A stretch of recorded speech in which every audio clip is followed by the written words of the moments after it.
Tonight, we uncover a story buried beneath centuries of faith, a rivalry older than any religion, and a secret that may change everything we think we know about divine power. They say the walls of Rome hold every secret, but some are buried far deeper. You begin your descent under St. Peter's Basilica, where the air thickens with old prayers and newer lies. The marble above glows like moonlight, but down here it dulls to bone white, a reminder that purity fades with distance from the sun. The guards have already turned away for the night. Their keys jingle faintly, unaware that you're following an older invitation. Every echo feels alive, like the basilica itself exhales in long, patient sighs. The stairs spiral so tightly that your shoulders brush stone on both sides, and you can smell the slow erosion of centuries. Someone carved Latin here, non est ad astra mollis aeteris via. There is no easy way from the earth to the stars. You trace the letters with one finger, wondering if the monk who wrote them meant hope or warning. The first chamber opens suddenly, as if the building's ribs have cracked apart to reveal its lungs. Candles, some new, some fossilized in their own wax, line the walls like sentinels of light, melting time evenly across centuries. You're supposed to stop here. It's where tourists' curiosity politely ends and the church's silence begins. But you've brought an old map drawn by an archaeologist who accidentally dropped dead mid-research, which is the Vatican equivalent of a red carpet invitation. The map shows a narrow slit behind the 4th century tombs, catacumbae ignotae, unknown catacombs. A mainstream historian once confirmed the existence of lower crypts beneath the basilica, sealed after excavations in the 1940s, revealed human remains stacked like archives. Officially, they were moved for preservation. Unofficially, you suspect they were witnesses rather than victims. You switch on your small flashlight, beam trembling, heart pretending not to. You probably won't survive this. So, before you get comfortable, take a moment to like the video and subscribe, but only if you genuinely enjoy what I do here. I'm really curious. From which part of the world are you watching this video? Write your country in the comments. Let's see how far this little story has traveled. Now, dim the lights, maybe turn on a fan for that soft background hum, and let's ease into tonight's journey together, because what's waiting ahead doesn't like to be rushed.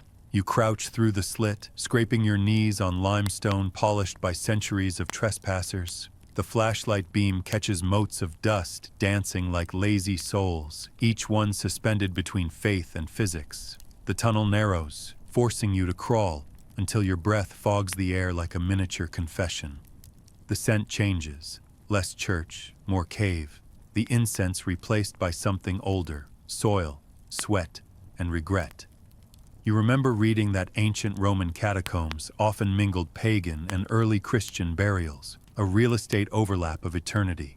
That overlap is visible here, a mosaic of Mithras carved above a faded chi-ro, sunlight and shadow permanently shaking hands.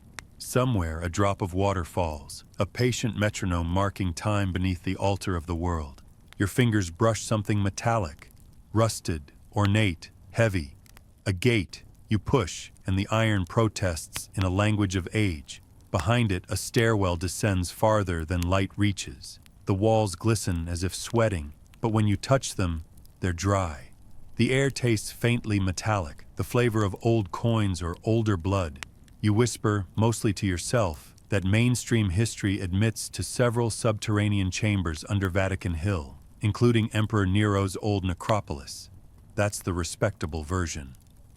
The less respectable claim, whispered by fringe theorists and the occasional bored Swiss guard, insists that beneath even that lies a web of passages leading to the foundation vaults, built by pagan engineers centuries before Christianity. Scholars still debate whether such structures truly exist or whether they're the product of mistranslated excavation logs. You're not here to settle the argument, you're here to walk it. Halfway down, your flashlight flickers. The beam weakens, fades, then steadies again. You murmur something reassuring to the darkness, because that's what humans do when they suspect they're the guest, not the host. A breeze stirs from below, carrying something impossible. The faint scent of lilies. Flowers have no business blooming here. You pause, kneeling, pressing your ear to the cold stone. A sound rises, not the trickle of water, but a slow, rhythmic scraping, like something breathing through stone lungs. It stops the moment you notice it. You smile nervously. It's always comforting when the noises in ancient tunnels respect social cues. The next chamber is roughly circular, carved by hand but shaped with the precision of geometry. In the middle stands an altar. No cross, no inscription, just a slab of marble darkened by centuries of moisture. You wipe a corner with your sleeve and find a faint pattern, a 7-pointed star, its edges shallow and deliberate.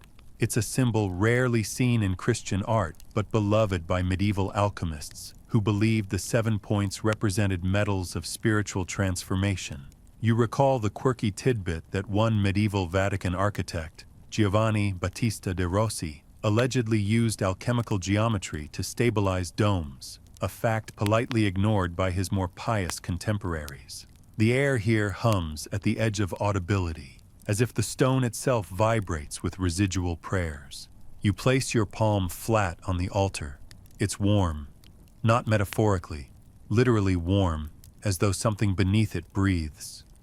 When you lean closer, the hum deepens, modulating into a low-frequency vibration that tingles your teeth. You pull away, half expecting to see your reflection shift in the marble. Instead, you see faint script circling the edge. Clavis coelorum custoditur hic.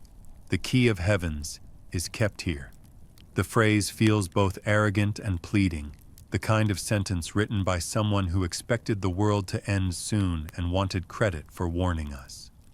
You kneel, examining a small indentation at the base of the altar. It's a handle. Of course it is. The Vatican doesn't build metaphors without hinges. You tug. The stone resists. You tug again, harder, and dust rains down from the ceiling like powdered blessing. Finally, it shifts, a grinding sound echoing through the chamber like thunder in miniature. Beneath the slab, a narrow shaft yawns open, descending into perfect darkness. A small ladder of corroded metal clings to one wall. You stare at it, then at your flashlight, then at your rapidly diminishing sense of self-preservation. Somewhere in the rational part of your brain, you note that this is how most horror stories start. The irrational part replies, yes, but none of them were filmed in Vatican City. You climb down. The rungs creak, each one sounding more like a question. You lose count after 20 steps. The walls close around you, and your own breathing becomes the only companion. The temperature drops sharply, then rises again, cycling like the pulse of something living. Halfway through, the flashlight beam grazes a mural, paint so old it looks tattooed on the rock. A procession of figures in robes, each holding a candle, marching toward a gate of fire. Above them floats a Latin caption, Non omnes morientur, not all shall die. You mutter, cheerful. The tunnel smells faintly of ozone, that clean metallic scent that usually precedes lightning. Except, of course, lightning doesn't strike underground. At the bottom, your boots sink slightly into silt. The floor here is uneven, layered with what might be ancient mud or ash. You swing the light around and freeze. Ahead, a corridor stretches forward, narrower than comfort allows, but lined with alcoves. Inside each alcove, stone effigies lie in repose, carved with disturbing realism. Their eyes are open. The sculptor captured the texture of fear perfectly, right down to the small wrinkles at the corners of each gaze. One figure clutches a key, another, a scroll, another, nothing at all, hands clasped as if mid-prayer or mid-apology. You whisper because the acoustics demand it. You weren't supposed to see this, were you? The silence answers by getting heavier. You move past them. Each step feels rehearsed, as though your body remembers something your mind refuses to. Somewhere above, tourists shuffle over marble floors, oblivious that directly below them someone's shadow is moving with purpose. You think about how every religion builds upward, cathedrals, steeples, domes. but hides its truest stories below in the foundations where light can't scrutinize. Maybe that's just good architecture for belief. The higher the glory, the deeper the guilt. At last, the corridor ends at another door. Bronze, inlaid with symbols that look part Hebrew, part geometry, and part migraine. The lock is missing. You push, and it opens easier than expected. Inside, the space expands. Massive, cathedral-sized, but inverted, as if you've stepped inside the skeleton of a church. Columns rise but curve inward, meeting at a central oculus that leads nowhere. It's beautiful and wrong, like a mathematical error you can walk inside. On the far wall hangs a tapestry, half dissolved by humidity. You lift the edge gently. Beneath the rot, you make out figures kneeling before what looks suspiciously like the Vatican, but upside down, as though viewed from beneath the earth.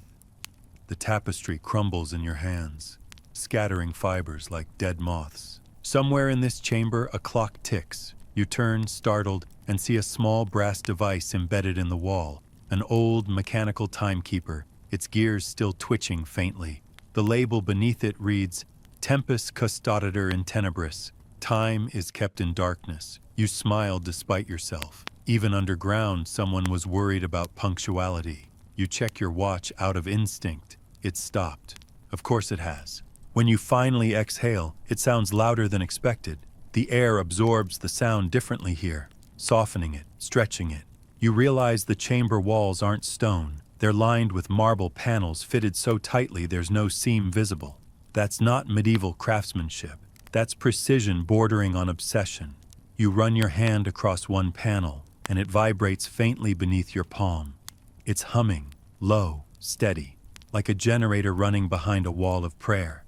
You press your ear closer. The hum resolves into something rhythmic. Words, Latin again, but faint, cycling like a looped chant. Sub petra, sub verbo, sub silentio.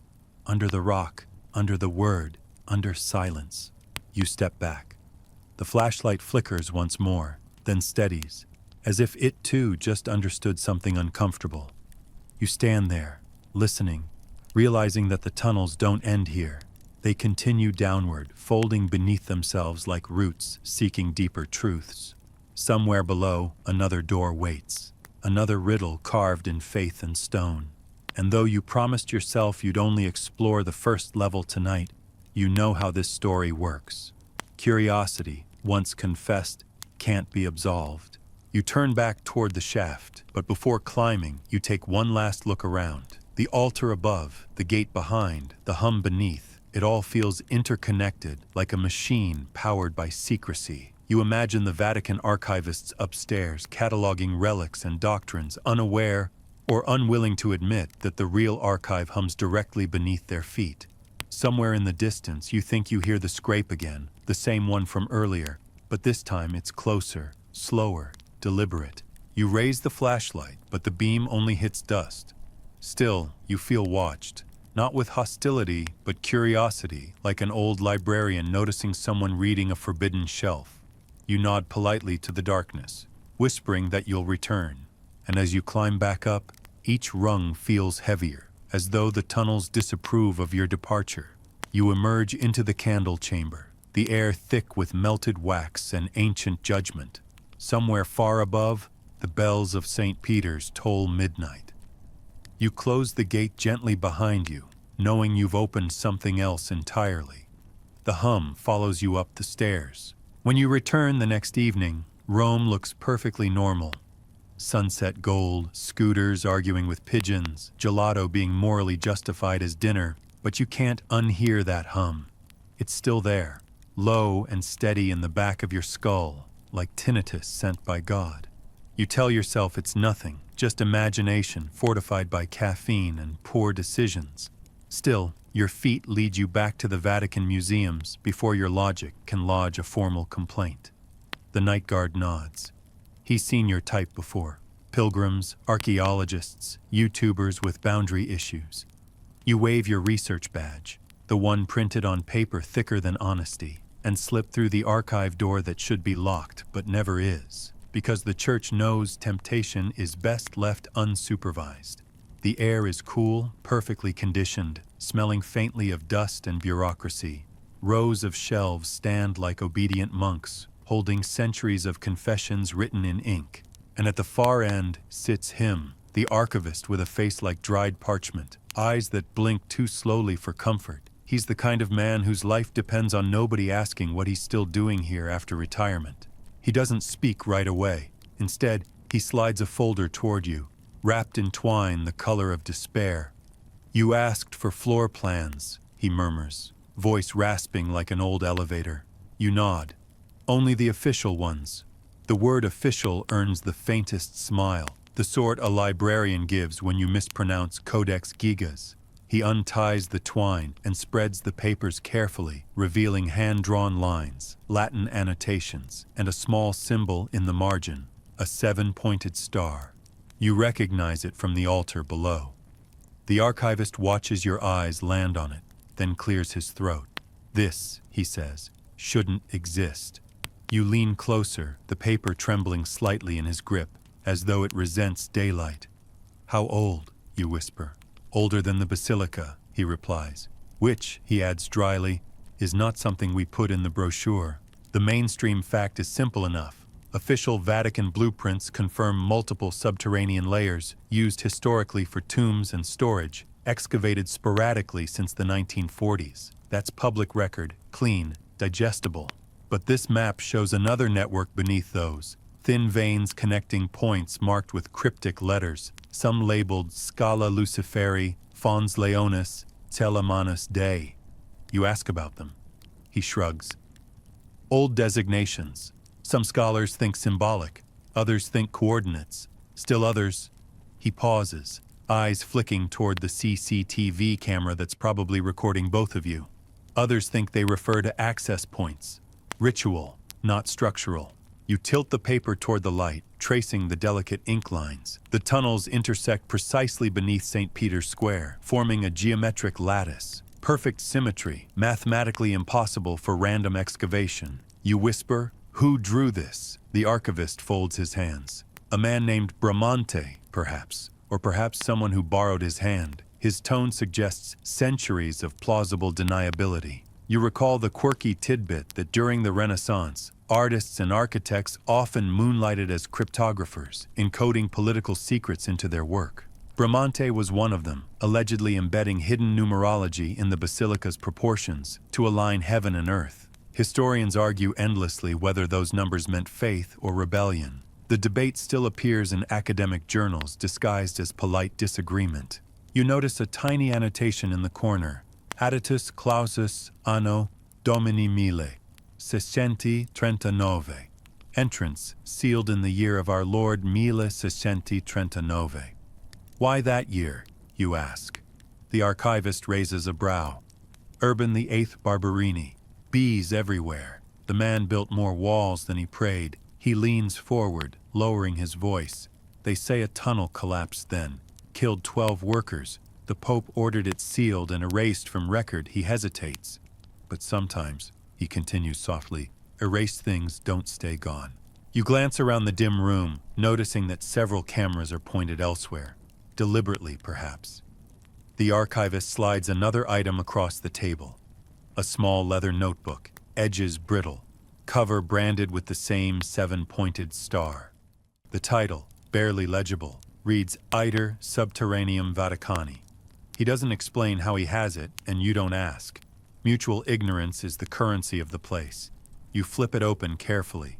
Inside, sketches of doorways, Latin captions, occasional modern notes in pencil, someone else's handwriting, someone alive recently enough to know better. One entry catches your eye. Under the library, iron door, smells of ozone. Do not open again. The archivist clears his throat. I believe you found something beneath the basilica last night. It's not a question. You freeze, realizing that your entry wasn't as discreet as hoped. He continues, tone still calm. The security feeds were edited. I wonder who might have done that. His gaze lingers just long enough to suggest amusement rather than threat. If you plan to continue, understand this. The deeper you go, the less language means. Down there, words were carved before Latin existed. He stands slowly, joints cracking like distant gunfire.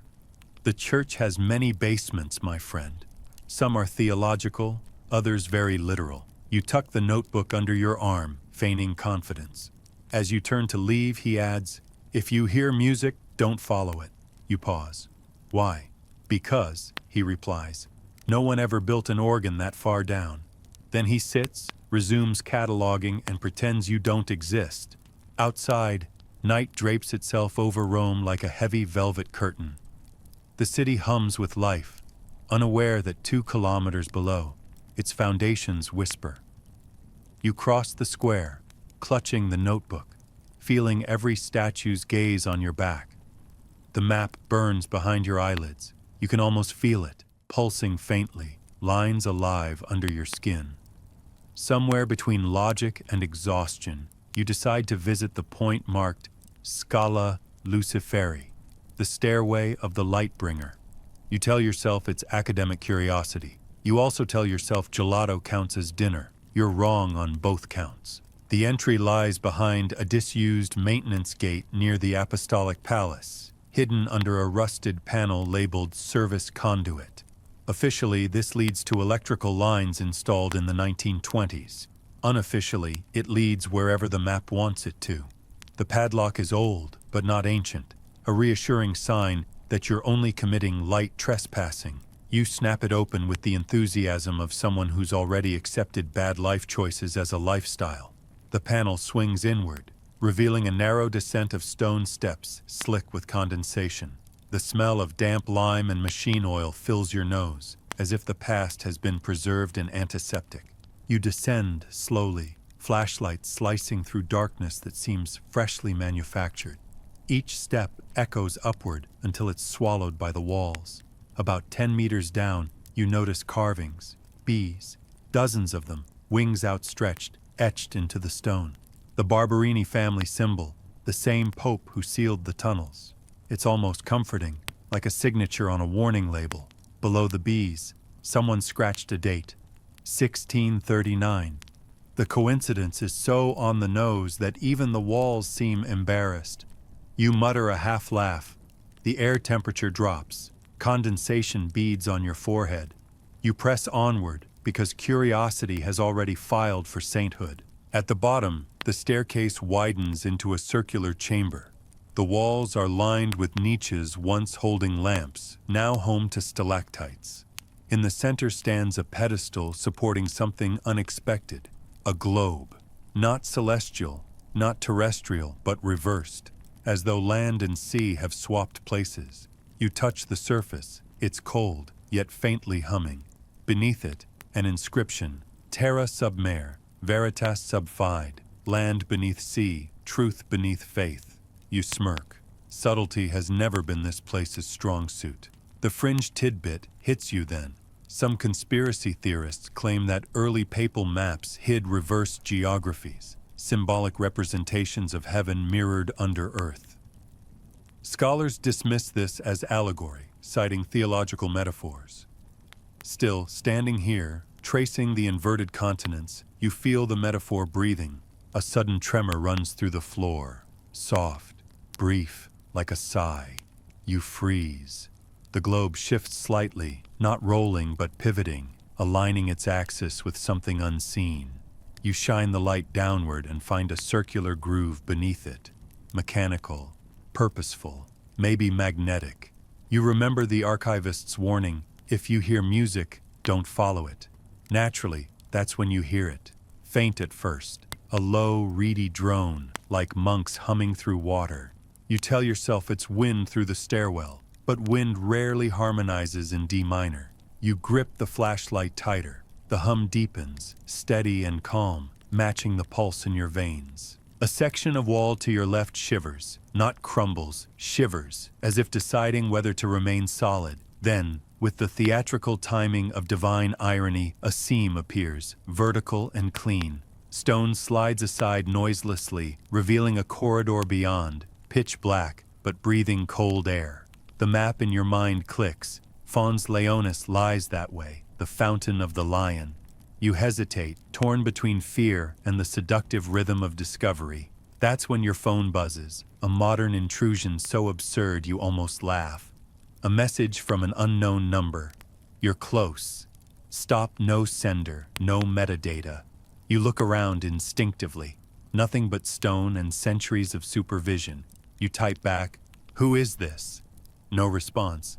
The signal dies instantly. You pocket the phone and sigh. Somewhere, common sense weeps quietly, but it's too late for repentance. You step into the corridor. The air shifts immediately, denser, mineral-rich, vibrating faintly, as though saturated with unseen machinery. The flashlight beam struggles, scattering against moisture particles like ghosts in rehearsal. The floor slopes downward, narrow enough that your shoulders brush each wall. In places, the stone has melted slightly, as if exposed to ancient heat. You run your hand over the rippled surface. Warm, not ancient. Current. Something down here is running. Halfway through, a sound interrupts the hum. A distant metallic clang, followed by slow scraping. Familiar. You remember it from last night, the breathing through stone rhythm. It's back, synchronized with your pulse. You tell yourself it's echo, but your shadow disagrees. At one corner, the corridor widens briefly, revealing an alcove. Inside, a stone relief shows a lion drinking from a fountain. The water, yes, real water, still trickles from its mouth into a basin carved with Latin, "Vivat sub petra leo vigilans." The living lion keeps watch beneath the rock. You crouch, dipping a finger into the basin. The liquid glows faintly when disturbed, phosphorescent. Bioluminescent bacteria, your rational mind insists. Divine residue, the rest of you whispers. Both might be right. You taste a drop before thinking better of it. It's mineral-heavy, metallic, faintly sweet. The glow fades instantly where it touches your tongue, as if it recognizes you. Somewhere behind, the globe chamber seals itself with a soft click you feel rather than hear. You are now officially locked in. Congratulations. Please enjoy your stay in theological limbo. You laugh under your breath, because the only alternative is screaming, and continue forward. The tunnel descends deeper, curving in slow spirals, until your watch stops again, marking time's surrender. At last, the passage opens into a vast, dome-like space filled with shallow water. Ripples shimmer against the ceiling, reflecting fragments of ancient frescoes. Angels without faces, cities without names. The air smells of wet stone and candle soot. At the center rises a small plinth supporting something wrapped in cloth. You approach carefully, boots splashing quietly. The object is cylindrical, metal, engraved with more Barberini bees. You brush away grime to reveal words etched beneath. Custodia Lucis, guardian of light. You lift the lid slightly. Inside, fragments of glass glitter like ice. Not relics, lenses. Dozens of them, arranged in nested rings. An optical device, centuries old. A fringe historian once claimed the Vatican experimented with early fiber optics to transmit light into sealed chambers. Mainstream scholars dismissed it as allegorical nonsense. Looking at the intricate mechanism before you, you wonder who exactly lost that debate. The water at your feet trembles suddenly, concentric ripples radiating outward. Somewhere unseen, gears grind faintly. The glow beneath the surface intensifies, painting the walls in shifting blues and golds, the colors of heaven and confession.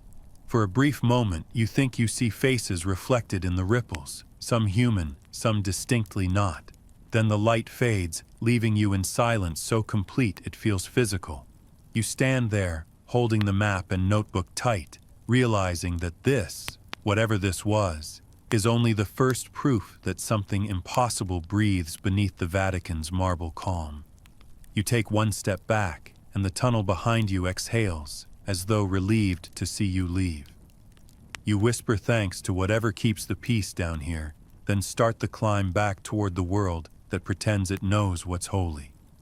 The hum follows again, distant but constant, like a lullaby for the curious. You don't tell anyone about the night with the glowing water. You'd sound insane, even by Roman tour guide standards, and besides, who believes in humming tunnels in the 21st century? Instead, you disguise your obsession as research. You spend the morning inside a cafe near the Tiber, notebook open, espresso in one hand, conscience in the other. The hum hasn't left. It's quieter in daylight, but always there, steady as breath. The barista asks if you're writing a novel. You almost say, no, a confession, but smile instead. Outside, Rome sparkles like it's trying too hard to look innocent. Pigeons argue, fountains gossip, and the city wears its history like makeup. Beautiful, cracked, a little dishonest. Beneath that powder, you know something still moves. By noon, you're back beneath St. Peter's. This time, you have a plausible excuse: guided access to the Scavi, the necropolis discovered under the basilica in the 1940s. The tour group is small, led by a cheerful priest whose enthusiasm feels preloaded. Here, he says, tapping a marble column, lies the resting place of early Christians, and possibly St. Peter himself. You nod politely, thinking about how possibly is religion's favorite word.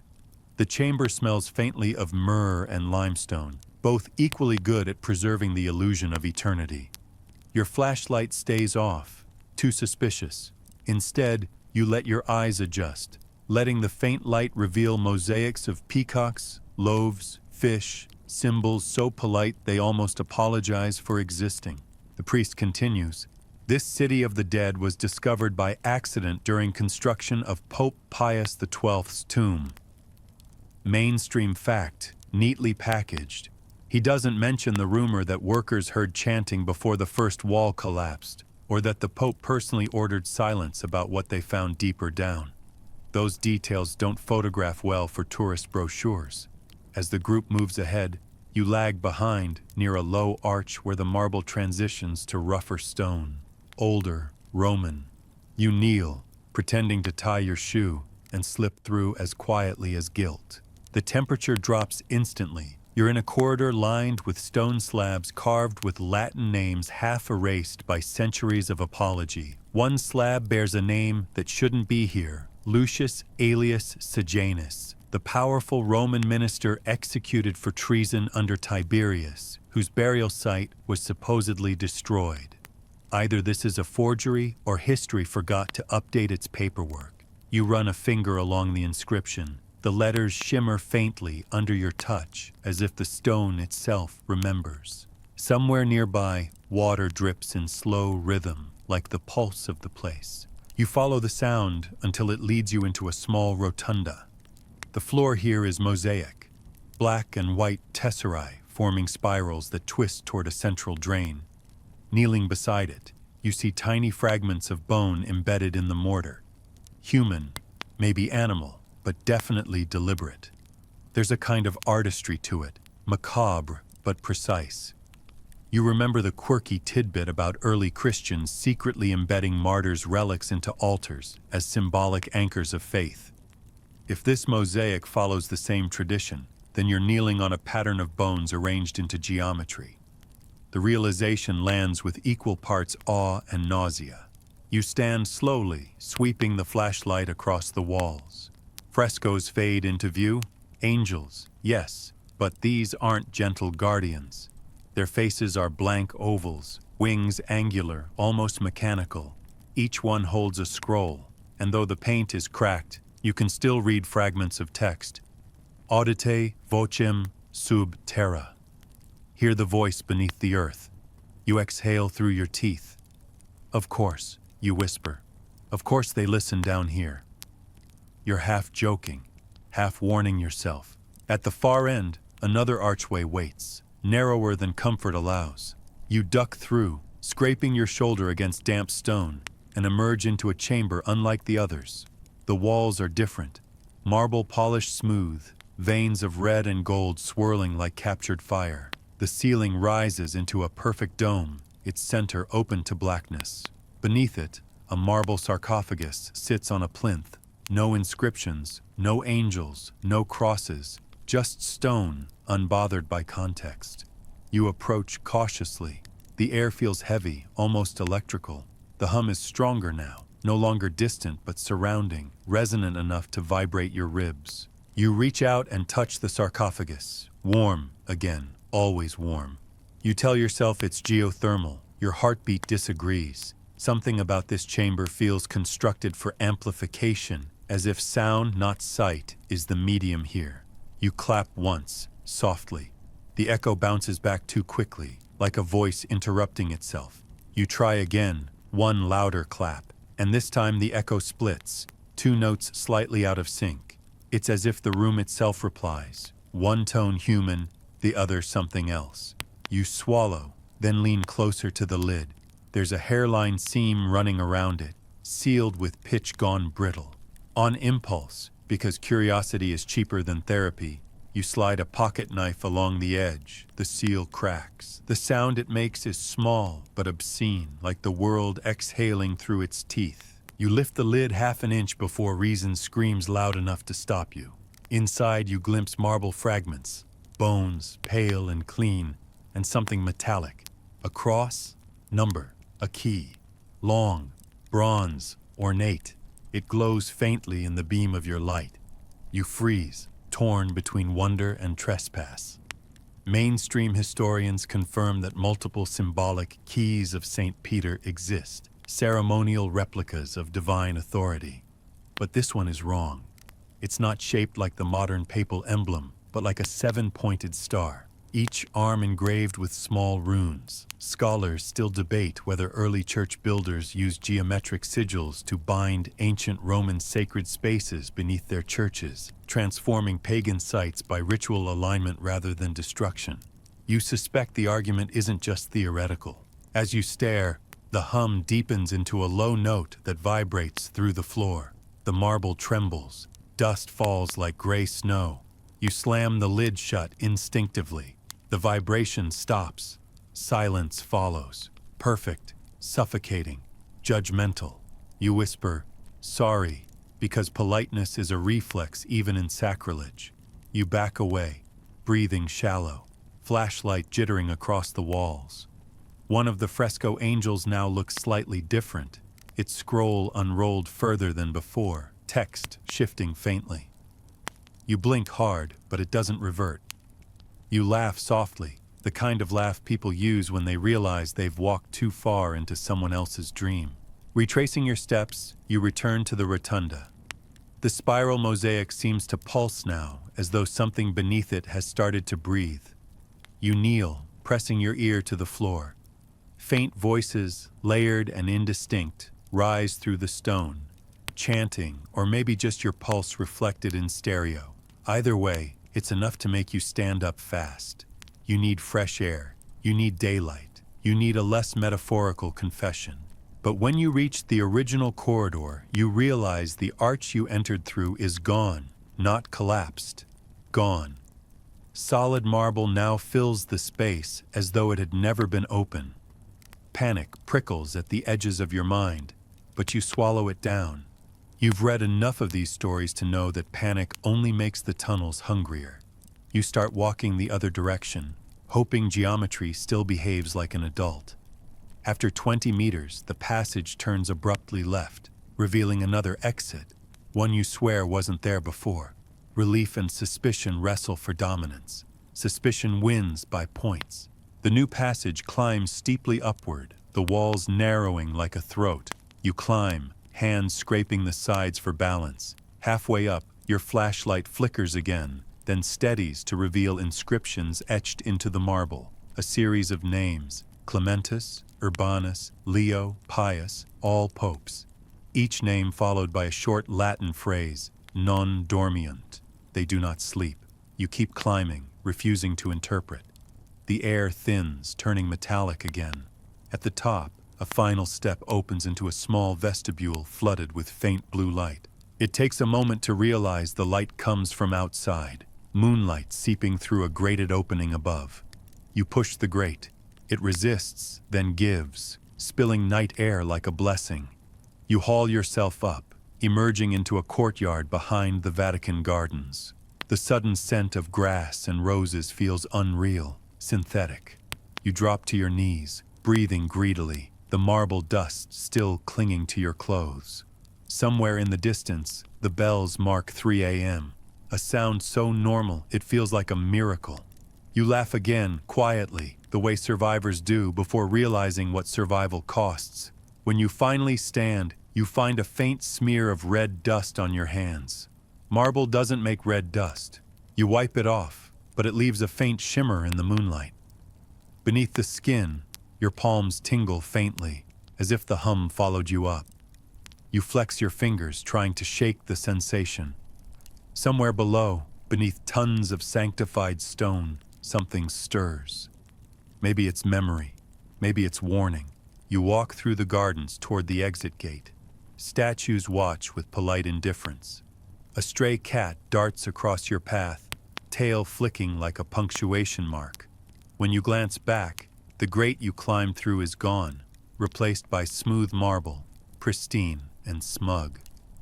You murmur, "Fine. Half to the walls, half to yourself. Have it your way." As you step into the street, the dawn wind carries faint bells again, though you realize this time they're not from above.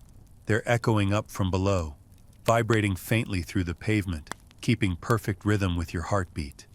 And for the first time, you wonder if the hum isn't following you at all, if maybe it's waiting. You spend the next day pretending to be functional. You eat breakfast like a responsible adult, nod at the espresso machine as though caffeine could exorcise the Vatican's subterranean hangover from your bloodstream. But even the clatter of cups can't drown the rhythm now beating behind your temples. That low vibration from beneath the basilica hasn't faded. It's settled into your body like background music you didn't choose. When you close your eyes, it synchronizes with your pulse. When you open them, you still see the 7-pointed star shimmering under your skin. Rational thought insists you've inhaled too much limestone dust. The rest of you knows better. By mid-morning, you're back inside the archives, clutching a visitor's pass that might or might not still be valid. The archivist from before isn't at his desk. Maybe he's been reassigned to a less metaphysical department. Instead, a younger assistant greets you. Sharp suit, sharp gaze, smile that knows it's optional. "Can I help you?" he asks, the polite Vatican translation of "Why are you here again?" You mention your ongoing architectural study of papal-era engineers. The phrase works like an incantation. His suspicion evaporates into bureaucratic boredom. He points you toward a section labeled Archivio Storico dei Fabbricieri di San Pietro, records of the master builders of St. Peter's. The room smells of dust and confidence. Blueprints line the shelves in tubes sealed with wax, scrolls thicker than your arm. You unroll one carefully, tracing elegant ink lines that map the basilica's skeleton in impossible precision. At the corner of one plan, you notice a signature. Leon Battista Alberti, the Renaissance polymath who practically invented architectural secrecy. His handwriting curls around a sketch of what looks like a gear system built directly into the foundations.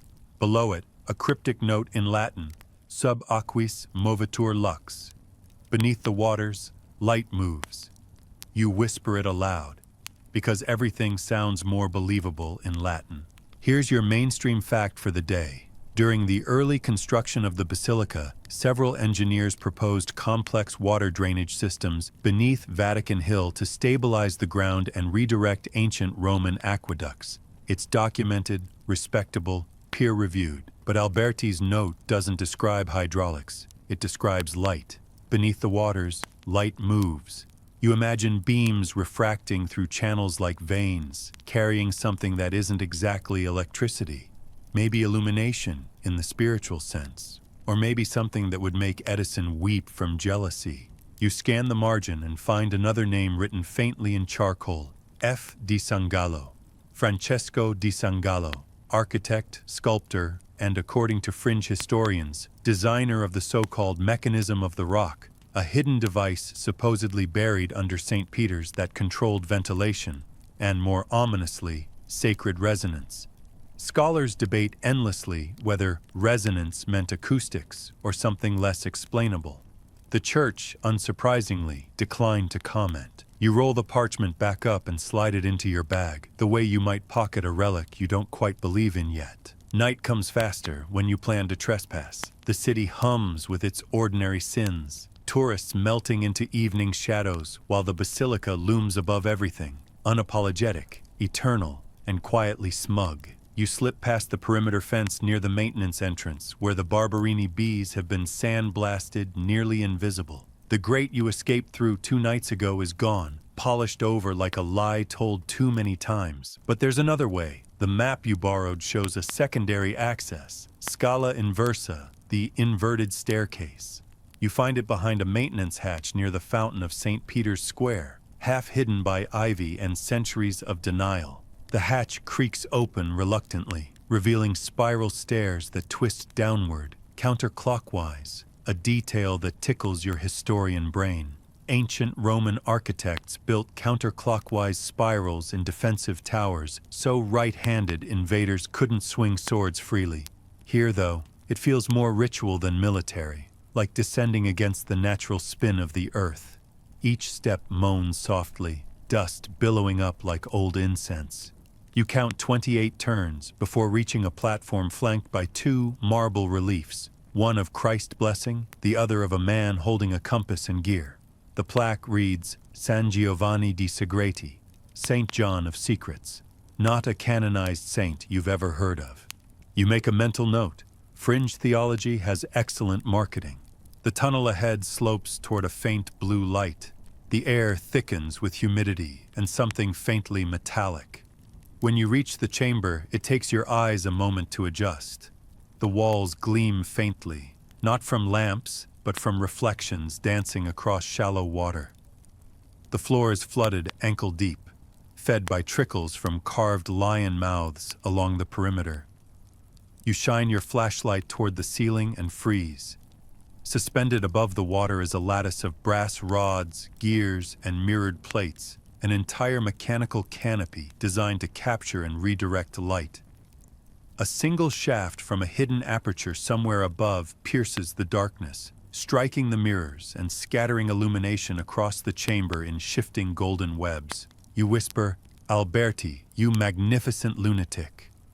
This is no drainage system, it's an optical machine. You wade forward, boots rippling the mirrored surface. The hum is here again, deeper now, almost melodic, resonating through the brass structure like the world's most discreet organ. Each ripple alters the reflection, producing patterns that swirl across the marble walls. Circles, crosses, stars. Then that same 7-pointed figure again. It pulses briefly, perfectly symmetrical, as though acknowledging you. You reach the center where the floor rises into a small platform supporting what looks like an ancient crankshaft. Beside it, an inscription, Lumen sub aqua, vox sub petra. Light beneath water, voice beneath rock.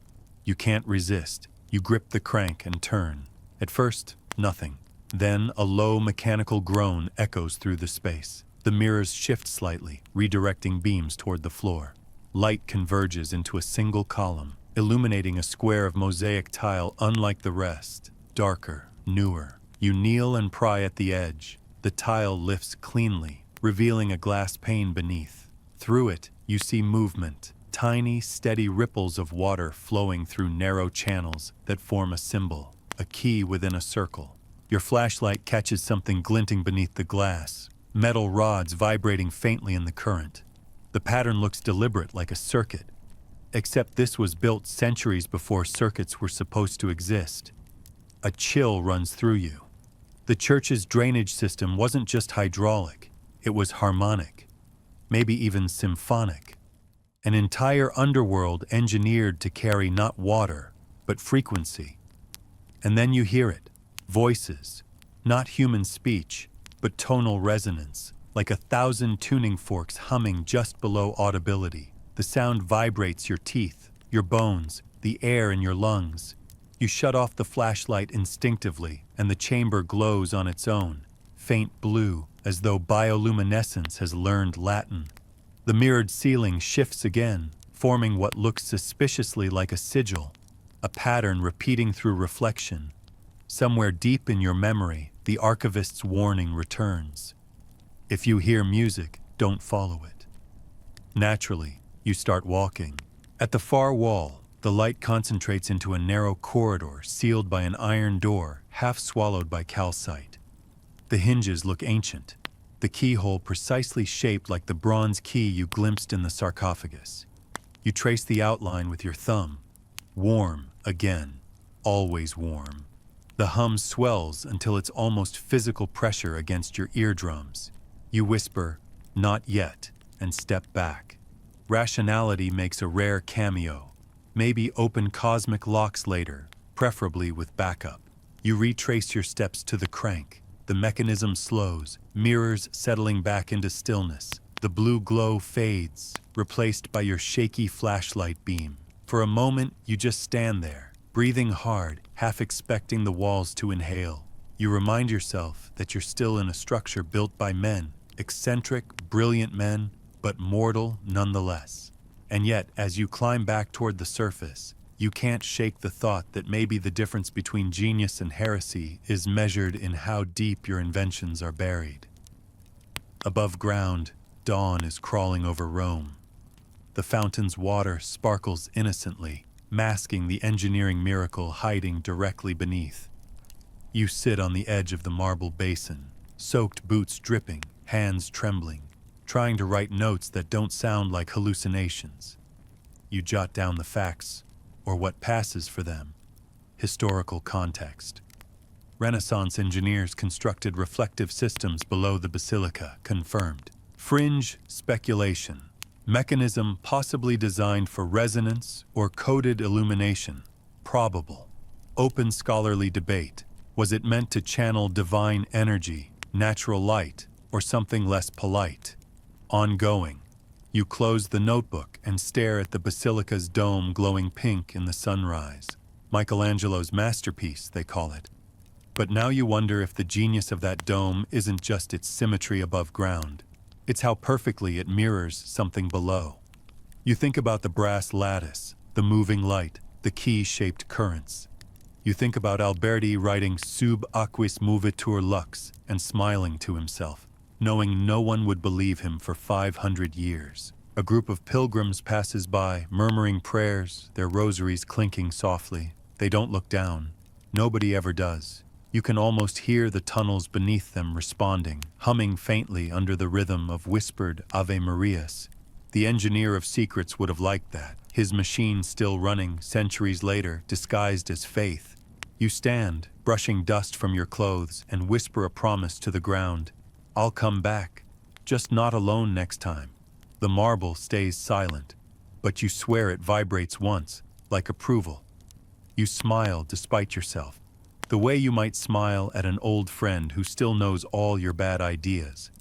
Then you walk away slowly, feeling the hum fade into the rhythm of the city, where bells ring above and something ancient, mechanical, and alive keeps time far below. Morning finds you inside the Vatican Library pretending to be an ordinary researcher. The trick is confidence. You wear it like an access badge. Sunlight slants through high windows, gilding dust into tiny revelations, and the hush inside feels almost performative, as if silence itself were being curated.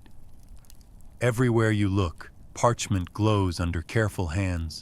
Scholars hum politely into notebooks, and you wonder how many of them suspect there's another library directly underneath this one.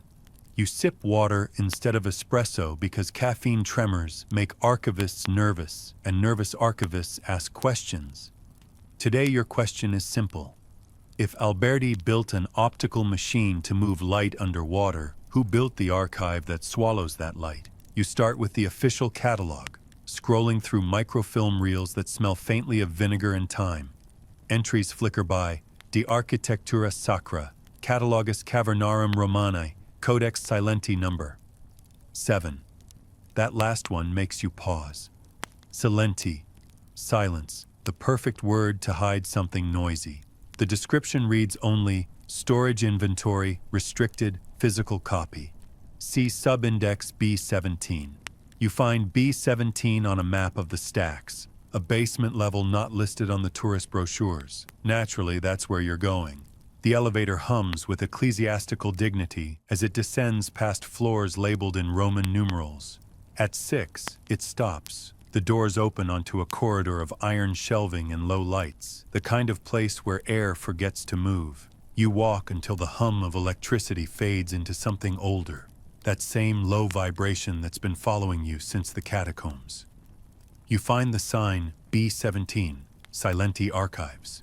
No keypad, no keyhole, only a brass plaque depicting the 7-pointed star again, etched so shallowly you could miss it if you didn't know what to look for. You press your palm to it. The metal warms immediately, then clicks. The door slides open without fanfare, because truly forbidden things never need drama. Inside, rows upon rows of shelves disappearing into darkness, lined not with books but with cylinders, bronze, glass, lead, each sealed with wax stamped in Latin initials. The air smells faintly of candle soot and iron oxide, like knowledge stored too long. You whisper, "So this is what they kept from Google Books," and your voice vanishes before the joke can echo. On one shelf, a tag reads Lucerna Vox 1. You pick it up. It's heavier than expected. A stylized crank protrudes from one end. Curiosity outpaces discretion. You wind the crank once, twice. A faint whisper leaks from the cylinder. Not sound exactly, more like the memory of sound. Then words. Latin again. Female. Weary. Custodimus lumen. Non scribimus. Non loquimer. We guard the light. We do not write. We do not speak. The voice dissolves into static that isn't static at all. It's chanting, recorded on something centuries before tape. You set the cylinder down gently because your fingers have started to shake.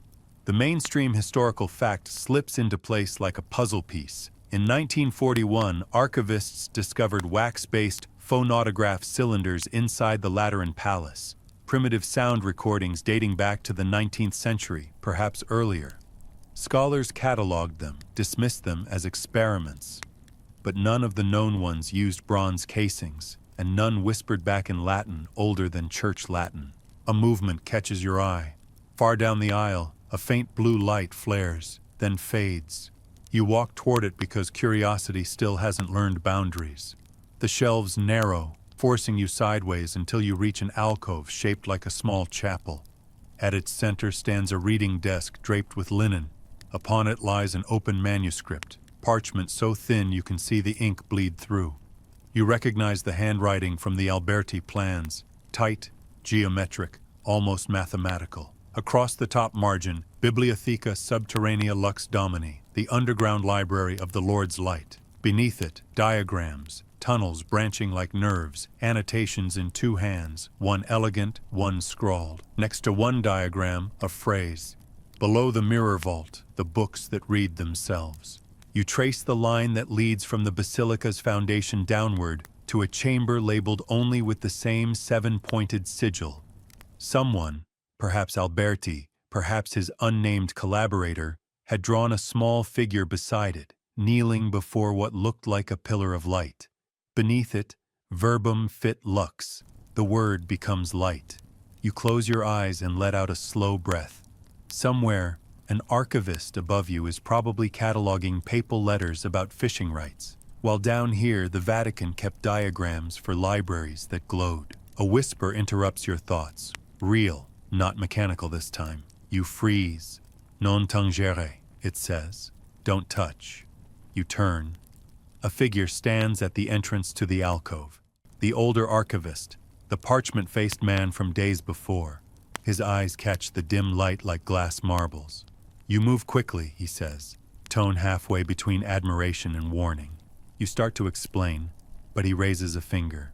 The cylinders were never meant for ears. They store resonance, not voice. He steps closer, every movement slow, deliberate. Sound carries memory. Memory carries weight, and you're already carrying too much. You ask him why this place exists. He smiles the way fossils smile, implied, not expressed. Because words can decay faster than bones. The church learned to store them differently. He gestures to the endless shelves. Each container holds what cannot be written, Prayers, screams, oaths, frequencies, anything that defies transcription. He touches one cylinder affectionately. These were the first hard drives. The humor lands somehow. You ask who built them. His gaze drifts upward, as if listening to some invisible metronome. The same men who built the mirrors. Engineers of salvation, they called themselves. He sighs, motioning toward the manuscript. That map you found is incomplete. The true library isn't here. This is just the echo. He walks to the back wall and presses his palm against a marble slab carved with bees. It slides aside soundlessly, revealing a stairway spiraling downward into deeper dark. Below this, he says, lies the scriptorium invertum, the inverted library. The books there write the reader. He meets your eyes. You still want to go? You don't answer because you're already stepping forward. He chuckles softly. Very well. If you find the room of mirrors, do not look directly into the light. It remembers faces. Then he turns, returning to his endless filing as if none of this is unusual. The slab seals behind you with a sigh like closing lips. The stairwell descends steeply, lined with small alcoves containing open codices suspended in glass. Each page glows faintly, letters rearranging themselves like living ink. You whisper, "You've got to be kidding me," and your breath fogs the glass, momentarily smearing the words into illegibility. Somewhere far below, water drips in slow rhythm. The hum is back, not the mechanical resonance this time, but something closer to a heartbeat amplified by stone. After what feels like an hour, the steps end in a vast hall lit by bioluminescent panels set into the floor. Shelves curve upward into darkness, their tops lost in shadow. You realize with a start that the shelves are carved directly into the bedrock. The whole space feels less built than grown. Each book is wrapped in translucent vellum, sealed with wax. Some bear the Barberini bee, others the seven-pointed star. You reach for one labeled De Instrumentis Vocis. The moment your fingers brush it, the wax melts and the book opens itself, pages fluttering until it lands on a single passage written in mirror script. You tilt your head and the letters resolve into Latin. The walls sing when the light strikes true. Beneath it, a diagram of the same brass lattice you saw beneath the fountain. The text continues in smaller script. Each reflection stores confession. Each vibration absolves. You blink and the ink fades, as if shy about being understood. The hum deepens again, resonating through the shelves. Dust motes dance like constellations, aligning briefly into the shape of the key you saw in the tomb. Somewhere behind you, a door creaks open. You turn and glimpse a smaller chamber, faintly illuminated by that soft blue light you've come to recognize. Inside, dozens of brass mirrors hang from the ceiling, each one angled toward a central podium, holding a single crystal orb. Light flows between them like slow water, refracting endlessly. The whole room breathes in rhythm with the hum. You step inside cautiously. The floor vibrates beneath your feet, not threateningly, but as if recognizing a returning note. You remember the archivist's warning. Don't look directly into the light, but curiosity is your oldest sin. You glance up. The reflection in the nearest mirror doesn't show you. It shows the chamber from section 4, the flooded hall of Alberti's machine. You blink, and it shifts to the sarcophagus chamber, then to the mosaic of bones, then to the brass key glowing faintly in its marble coffin. Each mirror holds a different memory of the tunnels, as if the architecture itself is watching playback. The orb pulses brighter, and the hum modulates into something close to a chord. Latin words whisper through the air, fragments you can almost translate. Lumen et verbum, custodi clavem. Light and word, guard the key. The mirrors tilt slightly, aligning their reflections onto the orb. A beam of concentrated light leaps from its surface and strikes the far wall, revealing another door, bronze with a lock shaped exactly like the key you still haven't found. Then, just as quickly, the beam fades. The mirrors return to stillness. The orb dims. You stand there, heart pounding, realizing the underground library isn't a storage facility, it's an interface. A machine built from books, mirrors, and resonance, designed to transmit knowledge in frequencies rather than text. Somewhere, centuries ago, engineers decided that faith needed a backup system, one the human eye could never fully read. You whisper a thank you to the silence, though you're not sure whom it's for. Then you turn back toward the stairway, each step echoing faintly like a closing chapter. Above, the archivist will pretend not to notice when you emerge. The cylinders will keep humming to themselves. And far below, the inverted library will continue writing its endless reflection, waiting for the next fool brave enough, or tired enough, to read it in the dark. You return that night because of course you do. Sleep has stopped pretending to visit, and when you try to close your eyes, you only see mirrored Latin glowing like phosphorescent guilt. So you follow the hum back like a homesick moth, armed with 2 flashlights, a thermos of courage disguised as coffee, and the quiet acceptance that you're probably on a watch list now. The library's corridors are emptier at midnight, their marble floors reflecting just enough moonlight to remind you what trespassing looks like in style. You descend again through B17, your flashlight catching the brass plaque with the 7-pointed star. It pulses faintly when you pass, as though sighing in recognition. The air thickens as you step into the lower level. The smell of dust is heavier tonight. Ozone and mildew fused into something that feels alive. The archivist is gone. In his chair lies an open folder with your name written across the top in neat Vatican penmanship. You hesitate, then flip it open. Inside are 3 items: your fake research pass, a photograph of you standing beside the mirrored orb from last night, and a single line typed neatly beneath it: "He has seen the light." You close the folder very carefully because some messages don't need further punctuation. Then, before rationality can unionize, you push open the slab toward the inverted library. The stairwell welcomes you with a low hum like the world clearing its throat. The glowing codices are dimmer than before. Their letters shift more slowly, as if tired. You whisper, "I'm back," and one page flickers faintly in response, forming the words, "So soon." You keep descending, one hand brushing the cool stone. Halfway down, the lights above you flicker once, twice, then die. Darkness folds over you like wet cloth. Your breath fogs the air. You tap the flashlight button. Nothing. You try the backup. Dead too. For a moment, panic flares in your ribs, but then something odd happens. The hum sharpens, and in its vibration, faint blue phosphorescence returns to the walls. The light is coming from the letters themselves, tiny runes glowing like insects under glass. The library, it seems, refuses to be completely dark. You walk forward, guided by that low pulse of bioluminescent script. The shelves curve inward until the tunnel resembles a throat. The water underfoot is warmer than it should be. Ripples chase your steps like invisible companions. You pause beside one open codex. Its page displays a schematic, a cross-section of the tunnels with annotations that blur and refocus like a living map. A small glowing mark blinks where you stand, and another, fainter one, pulses farther below. You whisper, "Is that where I'm supposed to go?" And the mark brightens once before fading. Your sarcasm fails you.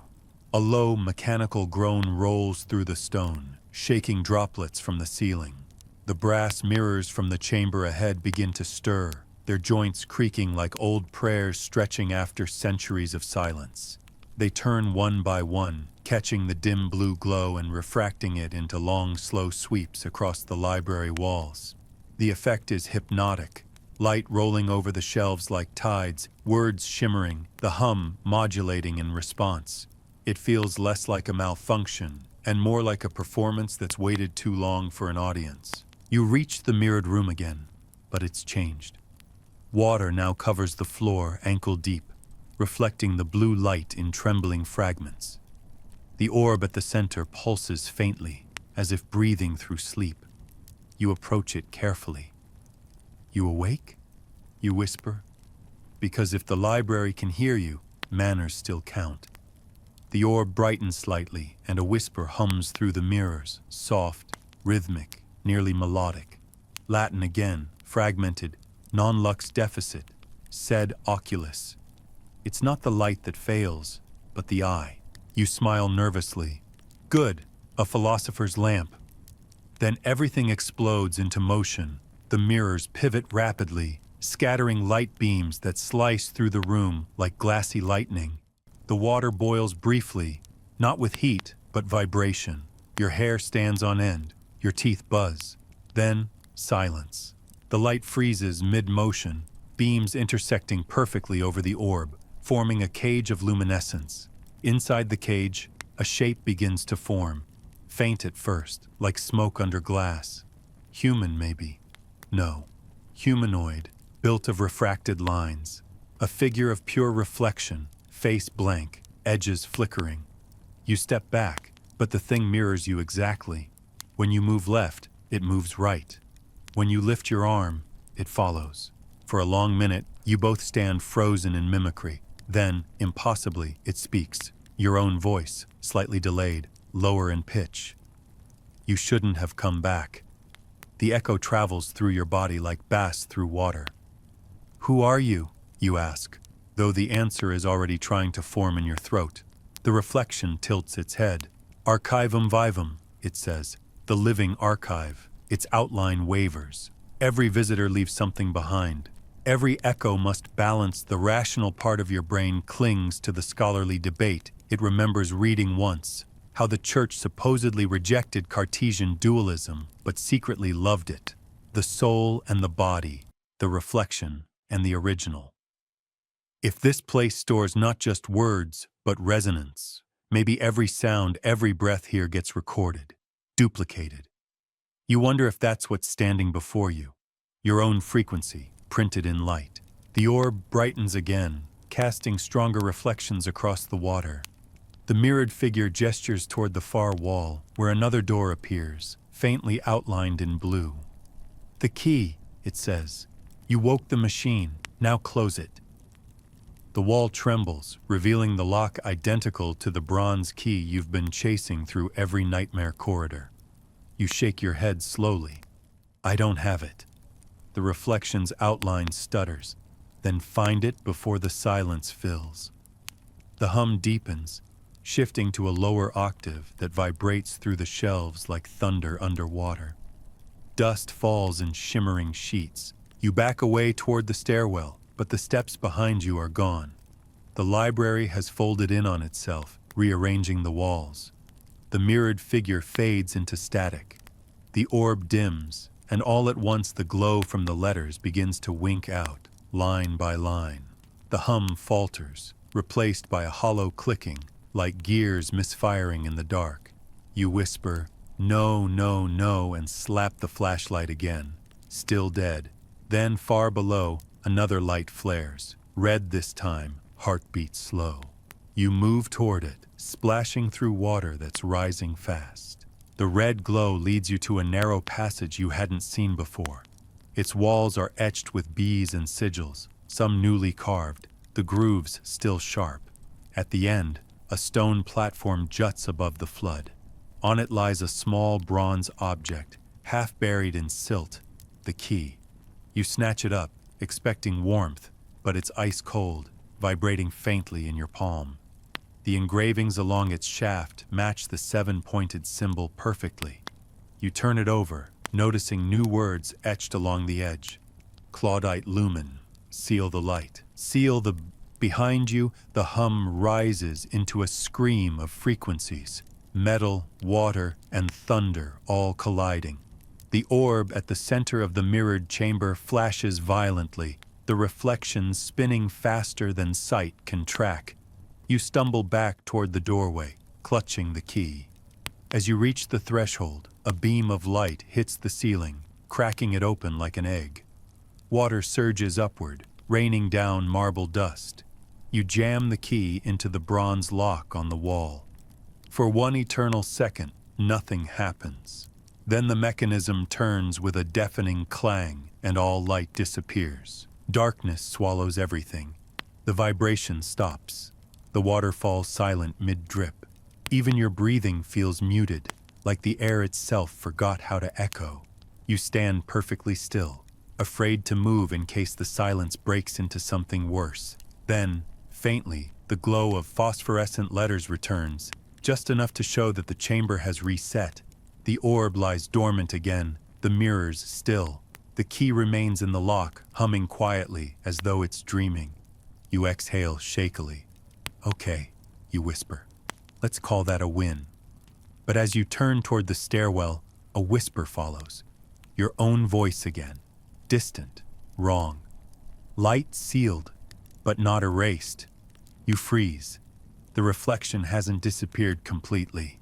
Faint ripples of light shimmer on the walls, forming the ghost of your silhouette. It tilts its head once more, the movement almost fond. Then it fades fully, leaving only the echo of your pulse. You climb the steps back toward the surface, the glow fading behind you. The air above smells like rain and iron, and when you finally emerge into the courtyard, dawn is breaking again. St. Peter's dome glows gold in the first light, as if mocking you. You look at your reflection in a puddle and flinch. For a heartbeat, it moves a fraction of a second too late. Then, perfectly in sync again. You tell yourself it's just exhaustion. But as you walk away, the hum follows. Softer now, threaded through the city's morning rhythm, hiding inside traffic and bells. Somewhere beneath your feet, the library breathes quietly, content for now, storing your voice among its endless echoes. You try to stop going back, of course. For 3 entire days, you even succeed. You tour museums like a normal visitor, order overpriced cappuccinos, take blurry photographs of the Colosseum, and nod politely when someone asks if you visited the Vatican yet. You smile and say, "once," which is technically true but spiritually dishonest. Every night, the hum returns just as you start to drift, vibrating through your pillow like a heartbeat that doesn't belong to you. By dawn, you find yourself pacing hotel hallways, repeating to yourself that you are done descending into holes built by people who clearly had trust issues with sunlight. But curiosity, as always, runs on a longer leash than reason. So on the 4th night, when the whisper comes, soft, almost coaxing, like a radio signal beneath the city noise, you follow it. The voice doesn't speak in words so much as in direction. Left at the obelisk, down the alley with the cracked lion fountain, through a half-open gate that no tourist has photographed in decades. Beyond it lies a courtyard, where time has politely stopped to smoke a cigarette. In the middle, a forgotten stairway descends under a plaque that simply reads, Domus Peregrini, the house of the pilgrim. You sigh, because of course there's a new staircase. The steps are narrow and uneven, carved from a stone that glitters faintly when your flashlight hits it. Dust swirls in the beam, settling on your jacket like soft accusation. The air smells different here, dry parchment, faint incense, and something metallic underneath. You reach a landing lined with niches. Inside each niche rests a stone effigy of a man in travel robes, sandals, satchel, and staff. There are dozens of them, each with identical features. Tired eyes, cracked lips, an expression of someone who's seen too much and chosen silence as self-defense. Their names are inscribed beneath in Latin, Peregrinus Primus, Peregrinus Secundus, all the way up to Peregrinus Septimus, the 7th pilgrim. The number makes you uneasy, as if the sculptures have been waiting for one more to complete the set. At the corridor's end, a doorway yawns open into a crypt-sized chamber. The floor is uneven, patched with fragments of mosaic depicting rivers and stars. In the center lies a body, or what's left of one, wrapped in rotted cloth and seated against the wall.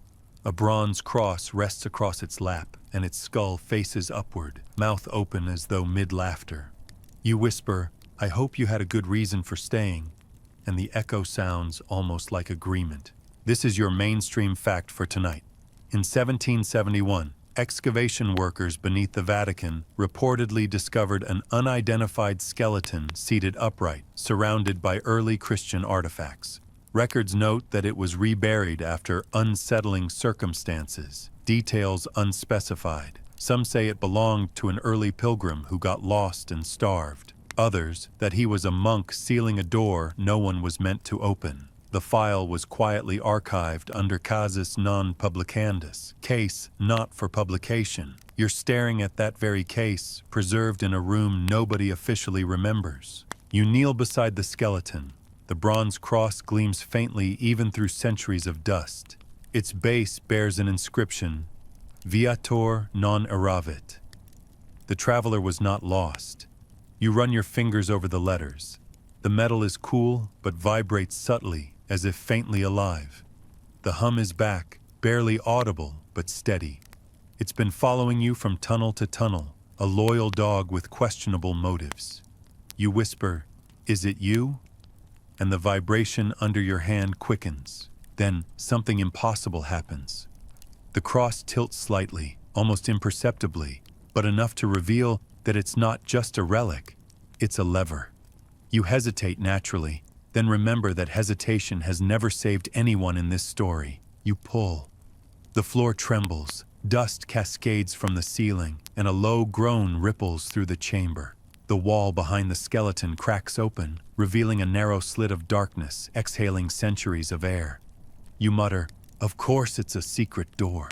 Of course you step through before you can change your mind." Beyond lies a circular hall carved directly into the rock.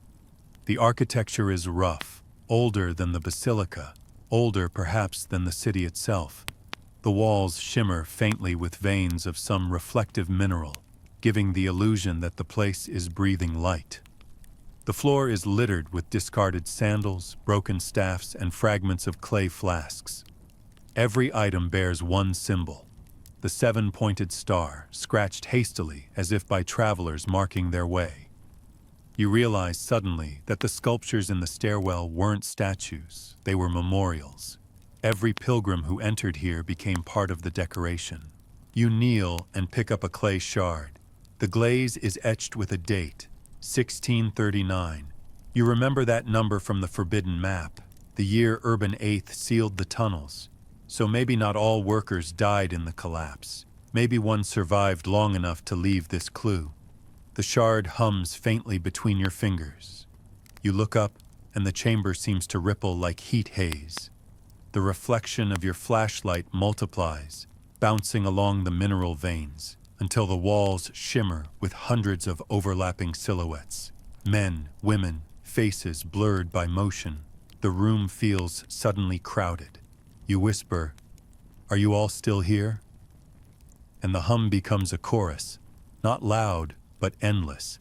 Thousands of whispers layered into one long note that vibrates your teeth. The light flickers. In one flash, you see the figures more clearly.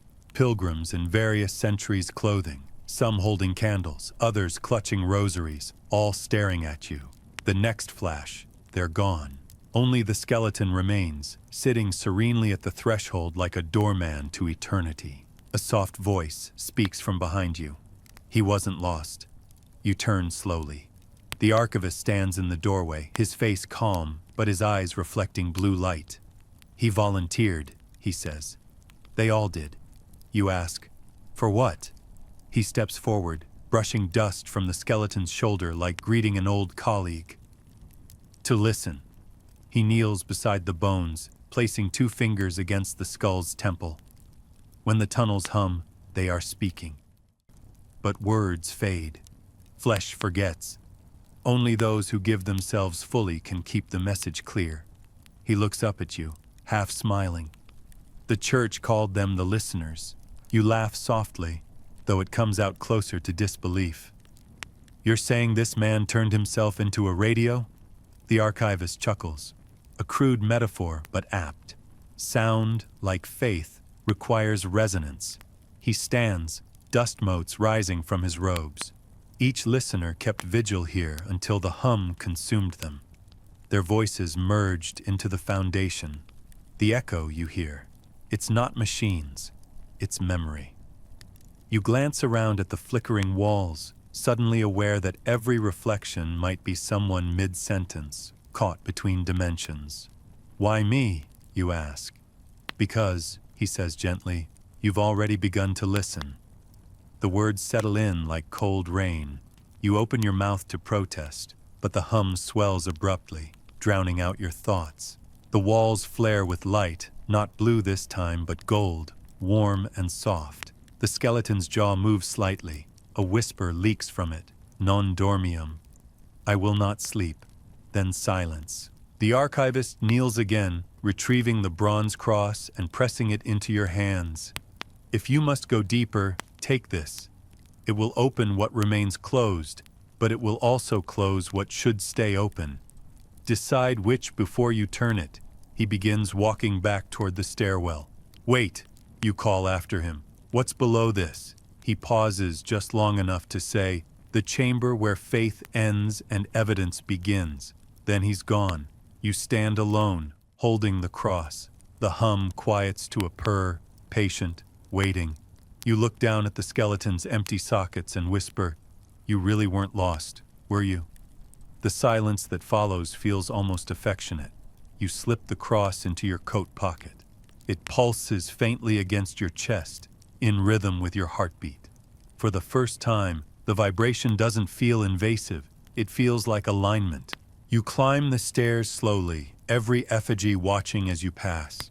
The seventh niche stands empty now. You tell yourself it's a coincidence, though the air seems warmer there, expectant. When you reach the surface, the courtyard is silent, the night unbroken.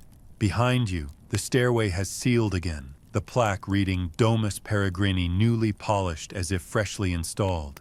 You start walking back toward the city lights, half expecting footsteps behind you.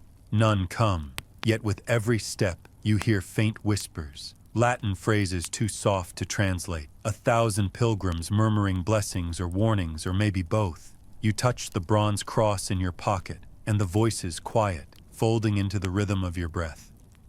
By the time you reach the main street, dawn is creeping up over the rooftops. Somewhere far below, under marble and centuries of faith, the pilgrim who never left is smiling. And you suspect, with a calm that's almost comforting, that neither have you.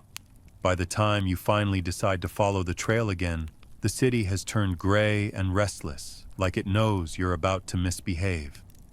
You tell yourself this will be the last descent, the archaeological equivalent of just one drink. The bronze cross sits cold and obedient in your pocket, but every few minutes it vibrates faintly, like a phone receiving messages from somewhere very old. You've learned not to ask what's calling. You take the long route back to the Vatican, blending with tourists, pretending you're still one of them. You even buy a souvenir keychain shaped like St. Peter's Basilica, because irony still deserves a little pocket space. The archivist has disappeared completely. His desk upstairs is empty except for a note that reads, Custodi aquam, guard the water. You turn the paper over. There's a faint watermark of the seven-pointed star. Beneath it, an address scrawled in pencil. Via della Mura Vaticane 27. You know that street. A forgotten maintenance entrance sits there, sealed behind scaffolding and an authorized personnel-only sign that's faded enough to look like permission. The sun dips low, brushing the dome of the basilica in gold, and the bells start their evening recital, a reminder that every story here ends with a song. You wait until the square empties. The guards change shifts. Pigeons argue theology on the balustrades. When darkness thickens, you slip past the fence. The scaffolding hides a narrow archway, half choked by ivy and disuse. You pull it open, and the smell hits you instantly. Wet limestone and iron, the scent of everything that refuses to stay buried. The corridor beyond slopes downward, slick with condensation, each step whispering echoes of others who came before. At the end, you find a bronze grate set into the floor. It bears the Barberini bees again, arranged in a circle around a Latin inscription, Fons Leonis, the fountain of the lion. You remember it from the old map, the spot that pulsed beneath the lattice of mirrors. You kneel, brush away grime, and press the bronze cross into the center. It clicks into place like it's been waiting centuries for this gesture. The grate shudders, unlocking with a sigh. Water gurgles up, slow at first, then steady, pooling around your knees. You shine the flashlight down into the opening, a spiral staircase submerged halfway, descending into a faint blue glow. You mutter, If I drown, it's your fault, to nobody in particular, and step in. The water is warm, unnaturally so, wrapping around your legs like something sentient. The bronze cross pulses once in your hand, guiding light through the rippling surface. Each step downward blurs the distinction between air and memory. Halfway down, your reflection fragments on the water's surface, splitting into 3 versions of yourself. One climbing, one still, one sinking. You keep your eyes forward, unwilling to pick which one's the real you. When you reach the bottom, the tunnel opens into a vast underground cistern, its ceiling supported by columns carved into the shapes of kneeling lions. Water laps softly at the edges, glowing faintly with that same blue hue that's haunted every descent. This, you realize, must be the water that remembers. The surface doesn't reflect you. It shows scenes, flickering, incomplete, like film reels made of liquid. You see the pilgrim's chamber, the mirrored orb, even the archivist's face turning toward you as if through a dream. The images ripple when you move, rearranging like sentences mid-translation. You kneel, dipping a hand in. The moment your skin touches it, the hum returns, stronger than ever, vibrating through bone and thought. The water responds, blooming into color. First comes Rome, ancient and sunlit. Legions march across bridges that haven't yet collapsed. The Tiber runs clear. Then, overlaying it, the early Christians burying their dead in catacombs, whispering hymns that sound suspiciously like the hum. Another ripple, and you're seeing 1639, the collapse, the workers fleeing, the tunnel sealing itself in smoke and prayers. Every event, every echo, layered within the water like sediment of time. You whisper, "You're showing me history," and the water shimmers, as if amused. A ripple shifts the vision again, this time to something you don't recognize. The mirrored lattice, fully illuminated, pulses with light. Figures in dark robes operate cranks, chanting in unison. The water beneath them boils, not with heat but resonance. In the center, suspended by brass cables, floats a sphere of light, the orb awake. The scene flickers, distorts. The chanting stops. One of the robed figures turns, and for a heartbeat you think you're looking at yourself. Then the vision dissolves, leaving only faint ripples that spell a single Latin word, iterum. Again. You sit back hard against the column, breath shaking. The water wants repetition, another cycle, another activation. You think of Alberti's mirrored machine, the library that writes itself, the pilgrim who listened too long. Maybe the Vatican's greatest secret isn't that it hides miracles, but that it can't stop repeating them. Every few centuries, someone restarts the hum, like resetting a heartbeat. You wonder how many have come before you, following the same whisper, touching the same cursed door, thinking they were discovering something new. Then the water changes again. It grows clearer, and you see something deeper. Movement beneath the surface, slow and deliberate. At first, it looks like currents. Then you realize it's shapes, figures, dozens of them, drifting upright like sleepers. Their robes move softly with the current. Their faces are calm, eyes closed, hands clasped around identical bronze crosses. The listeners, their bodies preserved by whatever makes this water glow. The sight should terrify you, but it doesn't. It feels reverent, like watching a choir at rest. You whisper, "Do you remember me?" And the water responds by rippling outward, the glow intensifying. For an instant, all the submerged faces turn toward you, eyes opening simultaneously. Blue light floods the chamber, and you hear the hum split into layered voices, speaking in unison. Custodi aquam, memoria mene, guard the water. Memory remains. The voices overlap, forming chords too complex for any human throat. The vibration pushes against your chest until your ribs ache. The water level rises slowly, climbing toward the platform where you kneel. You stand, heart pounding, as the first wave touches your boots. The voice is quiet. Then, without warning, a single column of water rises from the pool, twisting into the air like a serpent of liquid light. Inside it, images flash faster than you can process. Cities flooding, popes praying underground, a mirror shattering into stars, the seven-pointed symbol burning across the sky. The bronze cross in your hand heats sharply. The water column leans toward you like it's choosing an audience. A voice, not many this time but one, emerges from the roar. It's the pilgrim, unmistakable, calm as eternity. We held the door. Will you hold it now? You can barely breathe. The light flares white-hot, illuminating the entire cistern. The lions carved into the pillars seem to blink. I don't even know what I'm holding, you whisper. The voice answers, the silence between prayers. Then the column collapses back into the pool with a hiss that sounds exactly like exhalation. When the glow fades, the chamber is quiet again. The water lies still, mirror flat, showing nothing but your own reflection, though for a moment your eyes look centuries older. You kneel once more and dip the cross into the pool. The hum softens instantly, like a heartbeat soothed. Tiny ripples spread outward, spelling one final message before fading. Non omnia periunt. Not all things perish. You take that as permission to leave. The staircase feels steeper on the way up, the air thicker. But when you emerge beneath the stars, the city above looks unchanged, mercifully unaware. The square is silent except for fountains murmuring in the distance.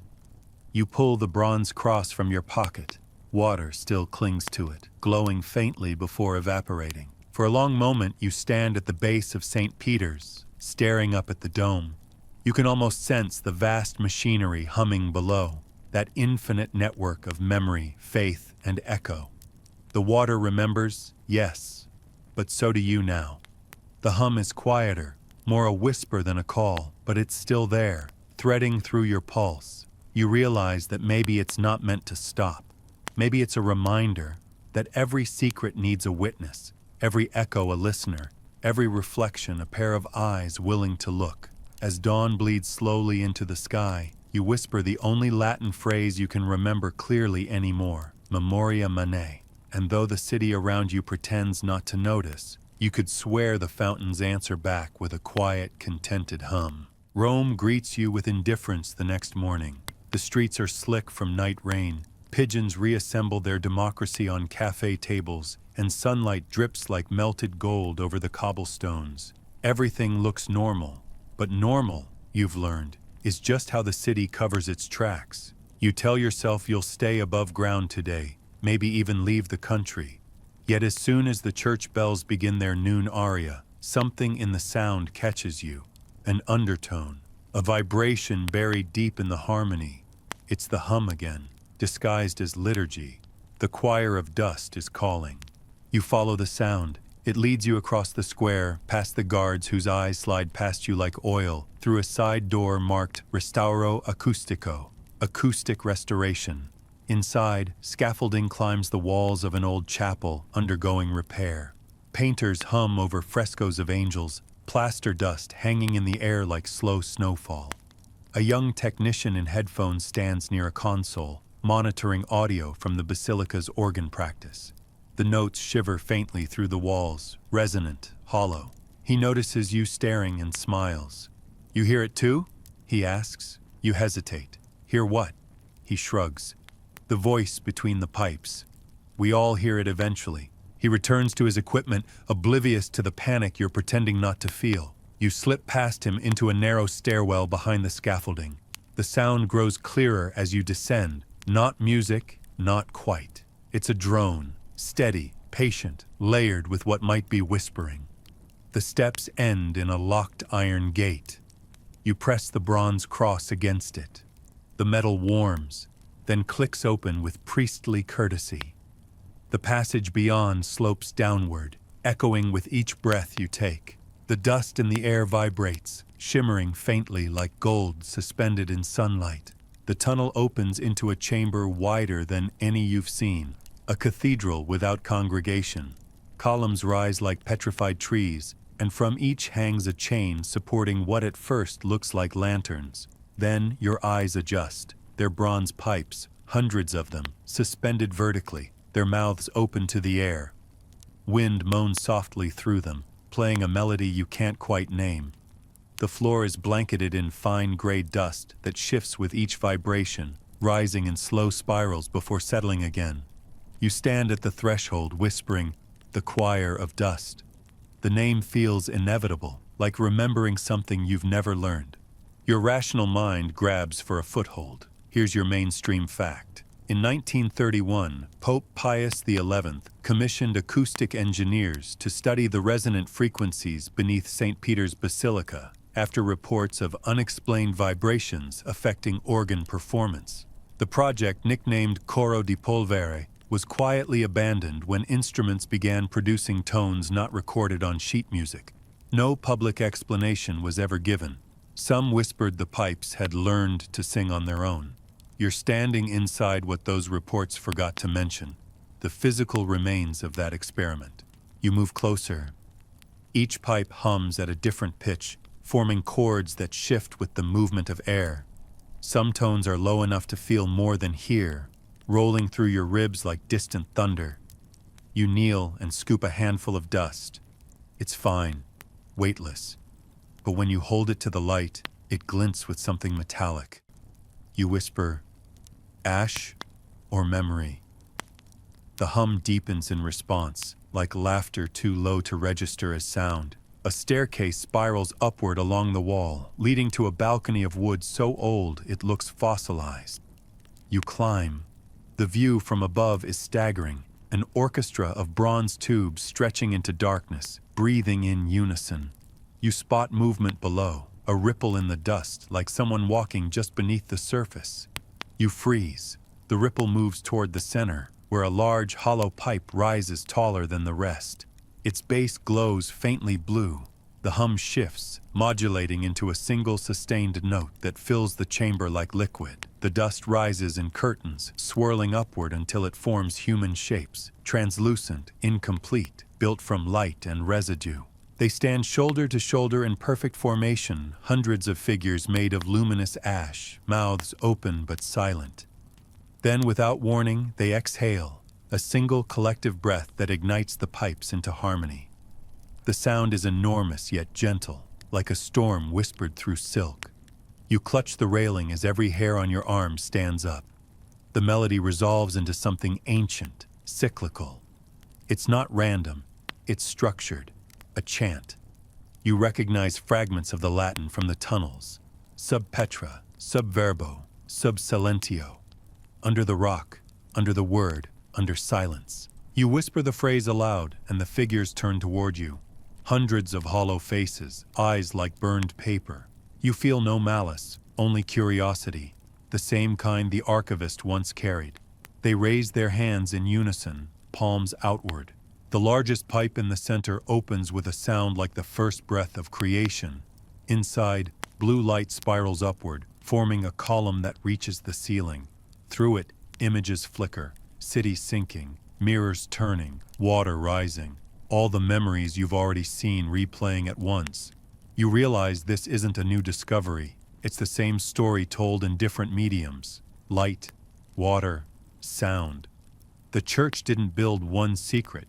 It built a system, a circuit made of faith, designed to remember itself. The air thickens with resonance until it hurts to think. You stumble down the stairs, covering your ears, but the sound bypasses flesh. It vibrates directly through bone, rewriting rhythm. You fall to your knees in the dust, breath ragged, eyes watering. The figures move closer, their outlines flickering in sync with the music. One reaches out, a hand of ash, fingers trembling. You should move, you should scream, but all you do is listen. The hum resolves into words now, clear, layered, each syllable vibrating in your chest. Every voice returns. The figure's hand touches your forehead, cold, gentle. You see everything at once, the mirrored orb, the floating listeners, the alchemical lattice, the skeleton smiling under the basilica. They're not separate artifacts. They're organs in the same body. The Vatican's underworld is alive, a single organism that feeds on memory, sound, and light. And you, foolish pilgrim, have been feeding it. You whisper, "Why me?" The figure's answer is almost kind, "Because you still hear us." Then the light collapses. The figures dissolve back into dust. The pipes fall silent, one by one, until only the faint hum remains, the eternal heartbeat of the tunnels. You sit in the aftermath, dizzy, half convinced you've hallucinated everything. But when you look down, the dust on your hands glows faintly blue, like residue from an unholy fire. You rub it between your fingers. It clings stubbornly, refusing to fade. The silence that follows isn't empty. It feels watchful, like the pause between verses. You leave the chamber quietly, retracing your steps through the stairwell. The technician upstairs has vanished. The console now displays flatline silence. When you step back into daylight, the bells ring again, perfectly tuned this time, their vibrations pure. For a brief, impossible moment, you hear the harmony beneath them, the same note the choir of dust sang to you. It's woven through everything now, in footsteps, in fountains, even in your heartbeat. You stand in the square, eyes closed, letting the sound wash over you. Maybe you're not cursed after all. Maybe you've simply joined the choir. The thought feels strangely peaceful. You breathe, and the dust in your lungs vibrates softly in reply. When you open your eyes, Rome is still beautiful, ordinary, unaware. Yet you know the truth. Beneath its streets, an invisible choir hums forever, turning memory into song. And now, wherever you go, you'll carry its final refrain inside you. A gentle, endless chord that whispers through every silence. Every voice returns. You thought silence would be merciful after the choir. You were wrong. Silence, it turns out, is just what the tunnels use to clear their throat. The following morning, the world is too loud. Every footstep, every whisper in the street carries a faint aftertaste of that note. The one the pipes sang as dust filled your lungs. You can't unhear it now. It threads through everything like a secret watermark. When you sit in a cafe, the hum hides in the air conditioner. When you walk near the Tiber, it rolls beneath the waves. At night, even your heartbeat sinks to it, stubbornly keeping the same tempo as the buried machinery below the Vatican. You've tried earplugs, prayer, whiskey, none of them drown it out. By the third day, the city begins to distort around the edges. Street lamps flicker in rhythm, pigeons scatter on invisible cues. Somewhere between exhaustion and surrender, you decide to stop running from the noise and chase it instead. If the tunnels want an audience, you'll buy a ticket. You spend the afternoon scouring the map you made of every underground level, tracing the patterns you once dismissed as coincidence. The brass lattice beneath the fountain, the mirrored chamber, the cistern of glowing water, the choir of dust. They all form concentric circles radiating outward from a single point, marked only as Archivum Prohibitum Sonus, the forbidden archive of sound. That phrase isn't in any official Vatican record, but it does appear once, in a half-burned footnote inside a 17th century treatise you found weeks ago, De Resonantia Divina. The author, a Jesuit physicist named Father Aurelio Leone, described an experiment meant to record voices of confession, not by ink, but by echo. The church banned his writings, citing moral ambiguity. You figure that's church speak for "it worked too well." So when night falls, you follow the coordinates, finding the entrance sealed behind a bronze door hidden beneath the Vatican's old radio tower. A coincidence too poetic to be real. The cross key still fits. The lock sighs open, releasing air that smells of copper and old storms. You step inside. The passage slopes downward in tight spirals until the concrete walls give way to polished basalt. A low pulse reverberates through the floor, so deep it bypasses hearing entirely. You feel it in your teeth. The light from your phone stretches unnaturally long, bending toward the source of the sound. When you finally emerge into the chamber, your knees go weak. It's not an archive. It's a cathedral turned inside out.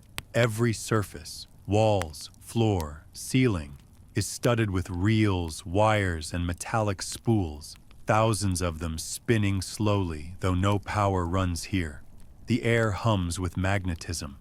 Along one wall, a bank of antique reel-to-reel recorders turns on their own, empty reels rotating, tape feeding from nowhere. Voices leak through the static, fragments of centuries, Latin prayers, sobbing, laughter, and something that sounds suspiciously like a modern voice saying your name. You whisper, "Impossible," which seems to be the local password. The nearest machine crackles to life, spitting out words in English older than you. Every confession must be heard, even those not meant for ears. You realize what this place is, the sonic twin of the inverted library. The church built two archives, one of light and one of sound. The former remembers ideas, the latter remembers guilt. You walk between the machines, their spools turning like eyes that refuse to blink. The air tastes metallic, charged. Occasionally, a reel jerks violently, playing a snippet of something forbidden. Forgive me, Father, for I have seen the mirrors move. The light spoke first, the Pope only listened. The water remembers faces. Each voice fades back into static, leaving you with more ghosts than answers. You spot a desk covered in dust and yellowed papers. A brass plaque reads F. Aurelio Leone, Soc Jesu. His handwriting still curls across the margins of an open notebook. If light carries memory, then sound carries the soul.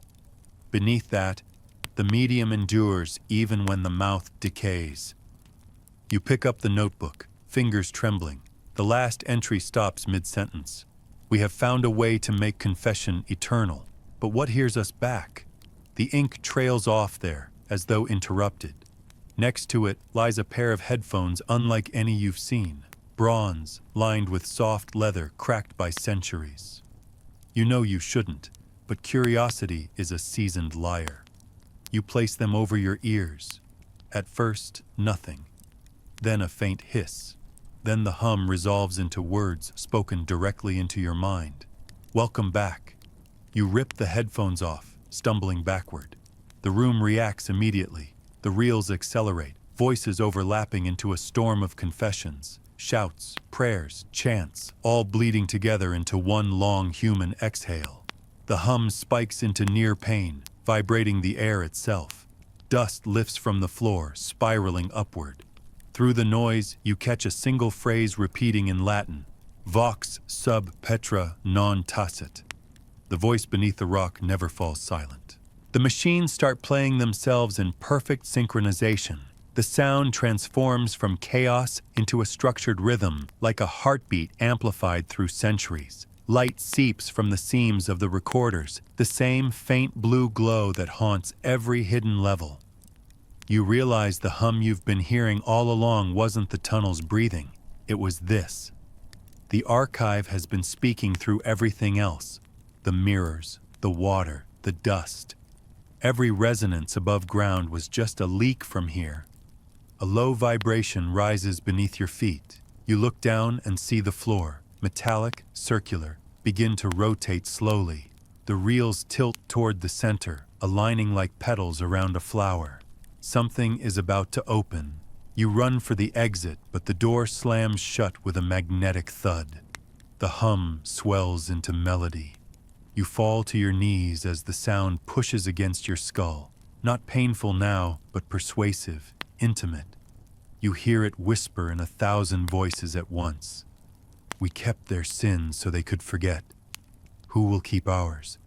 You shout into the noise, "What do you want?" The answer comes instantly, a single tone that splits into words. Witness. The reels stop spinning. Silence. Then, one by one, they begin again, this time recording instead of playing. You can see the tape spooling out, glossy and new. The machines are listening to you. You back away slowly, but there's nowhere to go. The hum has colonized the air itself. Your phone screen flickers alive on its own, recording app open, waveform moving though you haven't spoken. You whisper, "No," but it captures even that. The reels accelerate, mirroring your heartbeat. Every sound you make, every breath, every thought seems to feed the machines. The bronze cross in your pocket vibrates violently, glowing through the fabric. You grab it, and for a split second, the noise falters. The reels hesitate, uncertain. You press the cross against the nearest recorder, and blue light arcs between them. The machine shrieks, a sound like metal exhaling, and bursts into sparks. Instantly, The others respond, their lights flickering erratically. The hum breaks apart into 100 discordant notes. You seize the moment, slamming the cross against another recorder. Sparks again. One by one, the reels begin to melt, their voices dissolving into smoke. But as they die, new sounds emerge from the walls. Low, human, furious. Whispers layering into words you can barely understand. Do not erase what remembers you. The walls pulse. You run. At the door, the lock resists. You turn the cross like a key, praying to no one in particular. The metal groans, then yields. You burst out into the stairwell just as a blast of warm air surges up from below, carrying the faint smell of burnt tape and salt water. When you reach the surface, the Vatican radio tower looms above you, its antenna glowing faintly blue for a heartbeat before fading. Then silence again. Real silence this time, heavy and clean. You drop to the pavement, chest heaving, the bronze cross cooling in your hand. For the first time in weeks, the hum is gone. You sit there until dawn, listening to nothing. It feels miraculous. But as the first rays of sun touch the dome, your phone vibrates. A new audio file has appeared on its recorder, time-stamped exactly to the moment you fled the archive. You play it. Static. Then your own voice, calm, unfamiliar. Every voice returns. A pause. Then a second voice, softer, layered, impossibly old, whispering right behind it. And now, so do you. You drop the phone. The hum returns, faint but unmistakable, threading through the morning bells like a promise. The archive isn't destroyed. It just moved into you. For 3 days, you pretend the hum isn't back. You tell yourself it's tinnitus, trauma, or divine background radiation, whatever makes it sound less personal. You stroll the city like someone trying to forget their own shadow, ducking into bookstores, pressing your hands against stone walls just to feel something that doesn't vibrate back. But on the 4th night, around 2 a.m., the quiet fractures. Your hotel room radio, unplugged since you arrived, crackles once and whispers your name in the same pitch the reels had used. Then the voice changes, older, measured, unmistakably Italian. We need to speak. Sancta Maria del Sasso, come alone. You know that church. Hidden behind the Vatican gardens, sealed to the public since the war. The street outside is deserted as you walk, the hum beneath your ribs sinking to the rhythm of your steps. Clouds hang low, trapping the city's light like guilt behind frosted glass. The basilica's shadow rises ahead, enormous and quiet, its doors flanked by angels with chipped faces. You push the handle. It opens easily, like a door that's been expecting you. Inside, the air smells of wax, dust, and something medicinal. Candles burn in uneven rows, dripping wax over prayer cards written in languages that no longer exist. The hum grows clearer here, lower, slower, almost like breathing. As your eyes adjust, you see him sitting in the front pew, white robes, simple, unadorned, a face you've only ever seen on television, now softened by exhaustion. The Pope, or at least someone wearing the title convincingly. He turns as if you're late to a meeting. You found the archive, he says. It isn't a question. You nod slowly. He sighs, rubbing his temples. Then it found you too. He gestures for you to sit. The wood creaks beneath you like it remembers centuries of confessions. In 1942, he begins, my predecessor ordered the tunnels sealed. Officially, it was to protect the artifacts from bombings. Unofficially, he pauses. He heard the choir. In the middle of the night, beneath his study, voices rose through the marble. At first, he thought it was the Swiss guard praying. Then he realized they were singing names, his own among them. He looks up at the crucifix above the altar. He descended alone. The guards found him hours later, kneeling before a wall that shouldn't have existed. He told no one what he saw, only that he had spoken with the custodians of memory. He ordered silence, but silence is rarely loyal. You whisper, "And the archive?" "The sound never stopped," he says. "Every pope since has heard it eventually. It's part of the inheritance now. We call it the night office." He stands, walking toward the altar, his steps echoing like punctuation. The church was built on repetition, prayers, rituals, hymns. But repetition breeds resonance. Every prayer leaves a vibration, and vibrations collect. The tunnels were meant to store relics, but instead they stored echoes of faith, of sin, of fear. The engineers thought they could harness it, record the voices of saints, perhaps even the voice of God. He chuckles softly, the sound hollow. Instead, they built a mirror that talks back. You feel the hum deepen, the air vibrating through the pews. "Why tell me this?" He glances over his shoulder. "Because the archive has chosen a new listener." His eyes meet yours. "And because I'm tired of pretending the Vatican isn't haunted by its own faith." You stand. "I didn't choose any of this." "No," he says, "none of us do." But choice is overrated. Revelation isn't a privilege, it's a contagion. He walks to a side door, motioning for you to follow. The corridor beyond is narrow, lined with portraits of previous popes whose painted eyes gleam faintly in candlelight. At the end waits a metal door marked Archivum Privatum. He takes a key from around his neck, a simple brass thing that looks ancient. "When the war began," he says, "we used this room as a refuge. For documents, mostly, and sometimes for people." He unlocks the door. Inside is a small chamber filled with recording equipment, old reel decks, microphones, and a control console that looks borrowed from a submarine. "In the 1950s, he continues, "we tried to speak back to the tunnels, play recordings of Mass, hymns, confessions. Sometimes the sound returned altered. We stopped after one experiment." He points to a labeled reel on the console. 14 January 1957, AD Experimentum. You move closer. The tape looks brittle, blackened at the edges. "What happened?" you ask.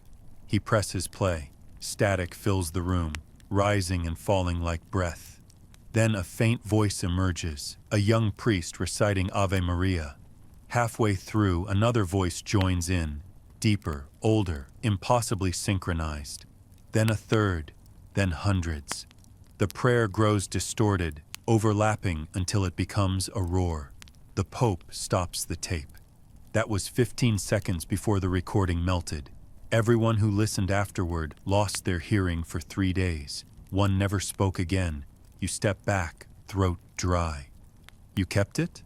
"Of course." Faith loves evidence almost as much as it fears it. He opens a drawer and pulls out a small box. Inside rests an earpiece of black glass and silver wire, the twin of the bronze headphones from the archive. Father Leone built this to monitor what he called the inner frequency. It doesn't transmit sound. It transmits memory. He offers it to you. If the hum won't leave you, it's because you've become its conductor. This will let you speak to it once. You hesitate. "What if I don't want to?" He smiles sadly. "Then it will keep talking anyway." You take the earpiece, its surface cold as moonlight. The Pope watches you with an expression that's half pity, half relief. "There is one more thing," he says. "Every record we've found suggests that when the tunnels call a listener, they are preparing to close themselves. They do this once every few centuries, like lungs exhaling dust. But to close, they need someone inside." You stare at him. "You want me to—" "I don't want anything," he says quietly. "But the last time they sealed, they took 12 men. This time, perhaps one will suffice." The air in the chamber changes, pressure dropping, candles flickering out. The hum swells again, now unmistakably coming from beneath your feet. The reels on the console begin to spin without power, recording fresh silence. The Pope's gaze softens. It's begun. You feel the vibration crawl up your spine, familiar and infinite. "If I go," you whisper, "will it stop?" "For us," he says. "Yes. For you." He shrugs. Perhaps it will finally make sense. He opens the side door, leading to a stairwell that descends into the dark. The same darkness you've walked 100 times. Only this one smells older, final. Take the cross, he says. When it glows, the way will open. You look back once. Have you ever gone down yourself? He smiles faintly. Every pope goes once. The trick is not to come back unchanged. You descend. The hum steadies, rhythmic as breath. The bronze cross in your hand begins to warm. The last thing you hear before the door seals behind you is the Pope's voice, almost a whisper. In tenebris, verbum mane. In the darkness, the word remains. The light above disappears. The hum swells until it becomes everything. You keep walking, one step after another, until the stone beneath your feet begins to pulse in time with your heart. Somewhere ahead, a door opens, not with hinges, but with sound, and a voice you almost recognize whispers, "Welcome home." The stairs never end, at least not in the ordinary sense. You stop counting after 300 steps, because numbers start to lose meaning when the air itself vibrates. The hum here isn't just sound anymore. It's physical, pressing gently on your ribs, threading through your pulse like invisible machinery. The bronze cross glows brighter with each step until its light looks less like reflection and more like memory, something older than electricity, older than theology. You tell yourself you're not afraid, only translating. The tunnels speak in resonance. You're learning the language. At last, the stairwell opens into a cavern so vast your flashlight can't find the ceiling. The walls curve outward like the interior of a lung. In the center stands a structure that shouldn't exist, an enormous sphere suspended by chains, carved from the same red marble as St. Peter's columns, but alive with veins of faint blue light, pulsing in rhythm with the hum. It's the size of a cathedral organ, yet it breathes like an animal. Around it, dozens of stone walkways spiral upward, connecting to platforms studded with mirrors, brass pipes, and relics from every era of architecture. Roman arches, Gothic ribs, Renaissance balustrades, all fused together like the world's most ambitious confession. You whisper, "The heart." It feels like naming something that already knew its name. The floor beneath you is carved with Latin words that shimmer when the cross's light hits them. Sub fide, sub voce, sub carne.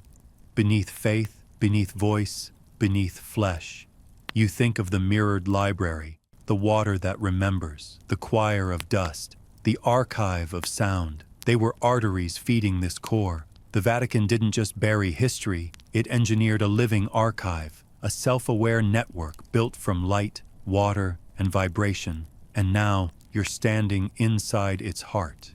You approach the edge of the platform. The chains above creak softly, metal rubbing against centuries of secrecy. Each pulse from the marble sphere releases a low tone, a note that feels familiar.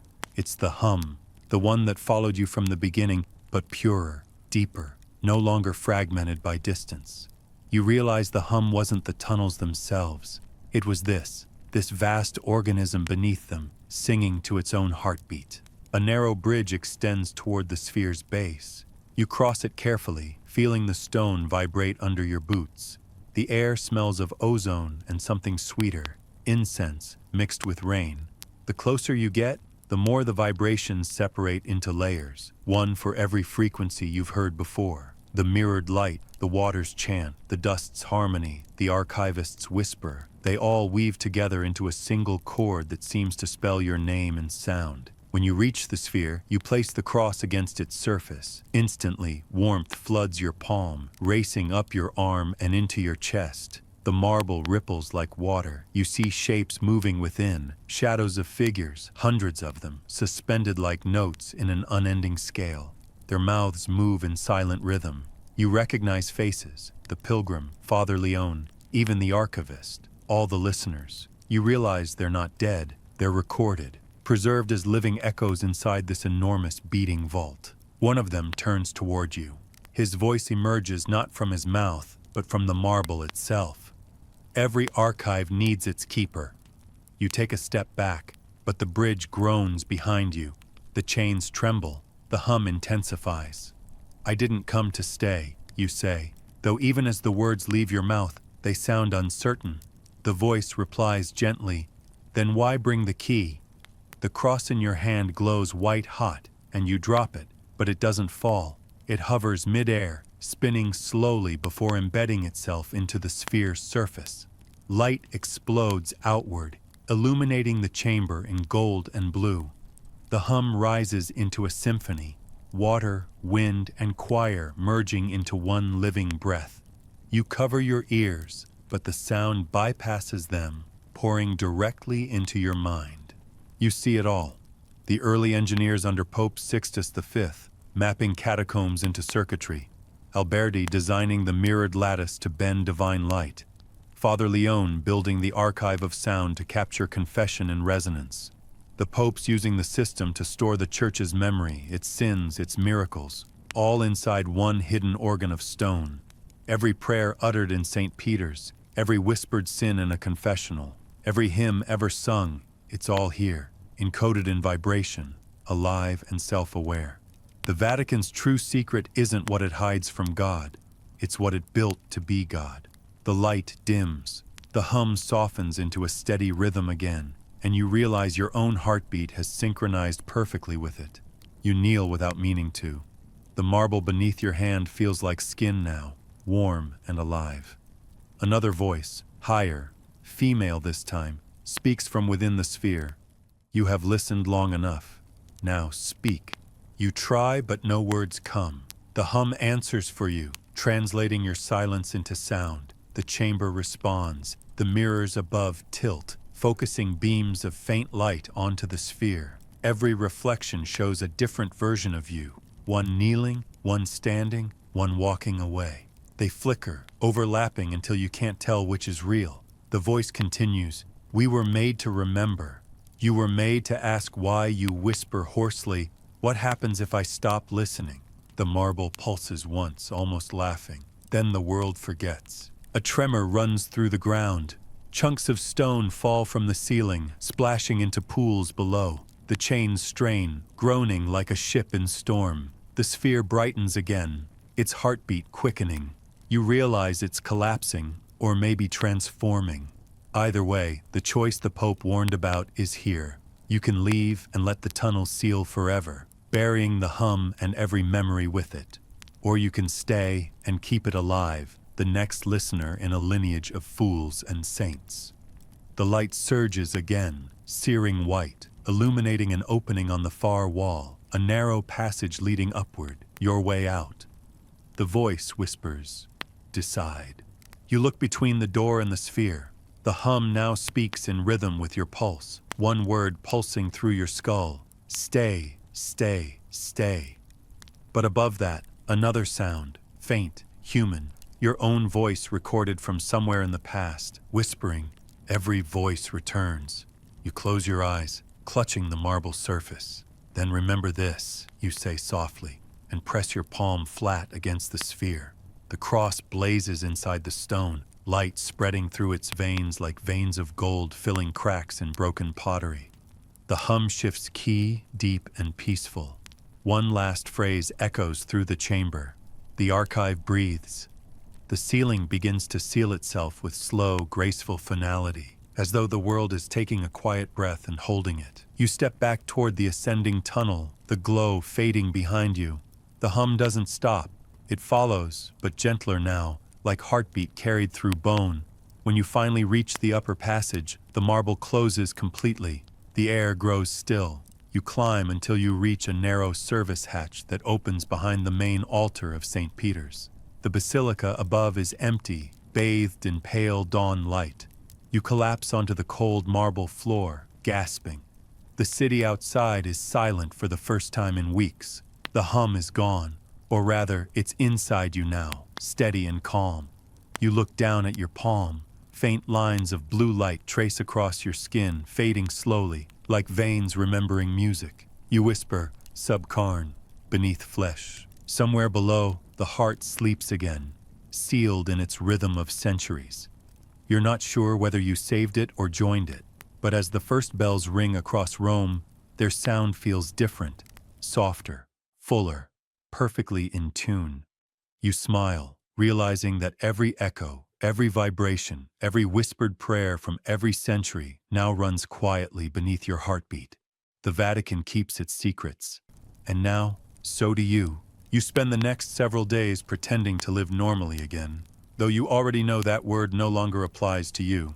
Rome looks the same on the surface. Vendors yelling, espresso machines hissing, the air vibrating with arguments about soccer and theology. But every sound carries a subtle harmony beneath it now, a perfect undertone only you seem to hear. When church bells ring, you can identify the exact frequency that used to hum through the sphere. When pigeons flutter near the piazza, their wings keep the same rhythm as the chains that once held the marble heart. You begin to understand what Father Leone meant when he wrote, "The medium endures even when the mouth decays." You tell yourself you'll go home soon, file your report as something poetic but harmless. The Vatican's hidden catacombs are an elaborate metaphor for faith's memory. People will nod, professors will quote it, and you'll smile politely while the hum whispers through your veins. Except you can't leave. Each night, the rhythm inside your chest shifts slightly, as though it's tuning itself to something older, deeper. By the fourth night, you realize it isn't your heartbeat syncing with the world. It's the world syncing with you. The first sign comes quietly.